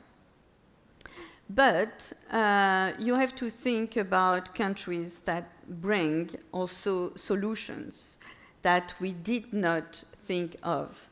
When you look into transboundary river in Africa, that brings more solutions than to look in transboundary river like the Danube, because we did a workshop on that. So I'm a little blunt here, but I think when we look into countries to collaborate with, they are not only the excellence, there is also the impact. And the impact that you're going to bring back home in Europe. So yes, they were not happy with us, I remember. But we stood up, I remember that too. Did we? Yeah, we did stand up. Yeah, so when we were discussing with Fiona, we were discussing about also geometry, different geometry of countries to launch also topic. I think for Waterfall, it's what we have to think also, is that when you think about a dedicated topic, maybe you're not going to have the same international cooperation. So again, there is a lot of thinking, I think, and a lot of digging to do that. And maybe who said that flexibility? Of course, Dominique, my friend. Flexibility and maybe to think a little more of different international cooperation in different fields. Yeah. Gaetano? Yeah, thank you. Gaetano Casale, HE Delft. Actually, Esther stole a bit my question because I was going to ask you, since you mentioned strategic partners, how would you define strategic? You more or less answered. When you look at the list of those countries, I can see the BRICS, and immediately one thinks that it's mostly based on the most developed countries that are beyond Europe, but I also see Egypt. So I'm wondering, and also for the benefit of future international cooperation effort, is it just, are we as a community going to select these countries based on the fact that you have a very easy innovation ecosystem, or are we also going to look at the needs of these countries, also giving the perspective of the demands that are in these countries? So that's a bit the sort of existential question that I would like to ask. Well, the European Commission already answered that to an extent, because they have a lot of EU-Africa programs. I mean, they fund EU-Africa projects for that purpose, to help those countries in Africa to reach, to be more developed or to have more technologies. So I think that it's a European priority to, it's written down that it's a European priority to collaborate with Africa. After, in the framework of Waterfall, I don't know how it can be played on that, and it has to be thought over and maybe to be helped by the European Commission that is here, I gathered, and to see in this Africa-EU relationship how Waterfall can bring something. I hope I answered. Yeah, this is the aim, yeah. Okay, it's okay, yeah. So thanks for a very nice reflection on the impact and the important lessons learned. You said to tackle water challenges, one should focus on innovation and this transdisciplinarity and international collaboration. And I was thinking about the term transformation, because I think in order to really reduce or tackle water scarcity, which is becoming more and more an issue in Europe particularly, one needs to have incentives to use less water, not just more efficient use. And then thinking particularly about the agriculture and food production, because it uses much more than half of all the fresh water withdrawals.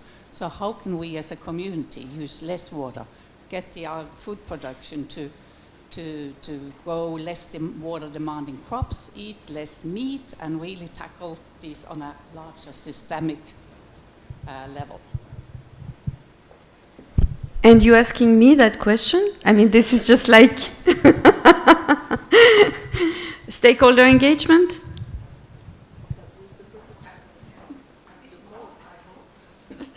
No, but I mean, international cooperation brings the awareness of all that. But I mean, you know, use less water in crops. Already in France, I've seen, and we were discussing about that with Dominique a few weeks ago, I think, about the projections of the water. If we go on using the water for agriculture in France, in 10, 15 years, we don't have any more water. So that's a whole problem. So this is social impact, social impact. This is stakeholder engagement. This is everyone. When you take a shower, I lived in India. I didn't have any running water. It changes your life during 4 years not to have running water. You shower with just 5 liters. So that's, I think it's awareness and social engagement. Hi, it's me again, sorry. It was the comment you made about international selection of countries, and I actually think we have an obligation to work with countries that have less resources than Europe, because especially if you're going to the global south, to some of the African countries where water scarcity is a massive deal, and if we're developing technologies that are going to work in those countries, cost-wise and technology-wise, then they'll also work in Europe. But the water for all model, or the old JPI model, only will allow us to collaborate with those countries if they're partners. So as a first step, we have to have them in the partnership, right? Yeah. Otherwise, we're not going to get researchers and projects or pilot projects in those countries. And then the technologies are going to be designed up here for only the countries that can afford to use them. Yeah, no, I totally agree with you, and this is why I was answering Gaetano about this EU-Africa priority, and myself, I'm an expert for the European Commission right now on those EU-Africa projects. They are fascinating, and yes, we have a duty to share, and this is what I was talking about, the capacity building South-South. It's also what we have to promote also, yeah.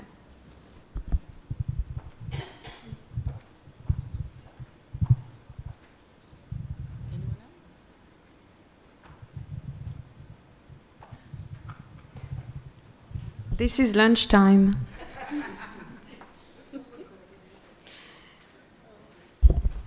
No more questions? No comments? So in that case, I think we deserve now to stop for the lunch. So I don't know what time it is. 1:45, so let's take an hour. So we will start again at 2:45, okay? Enjoy your meal. Yes, I think you can leave your stuff here. I will ask to close, to unlock the door.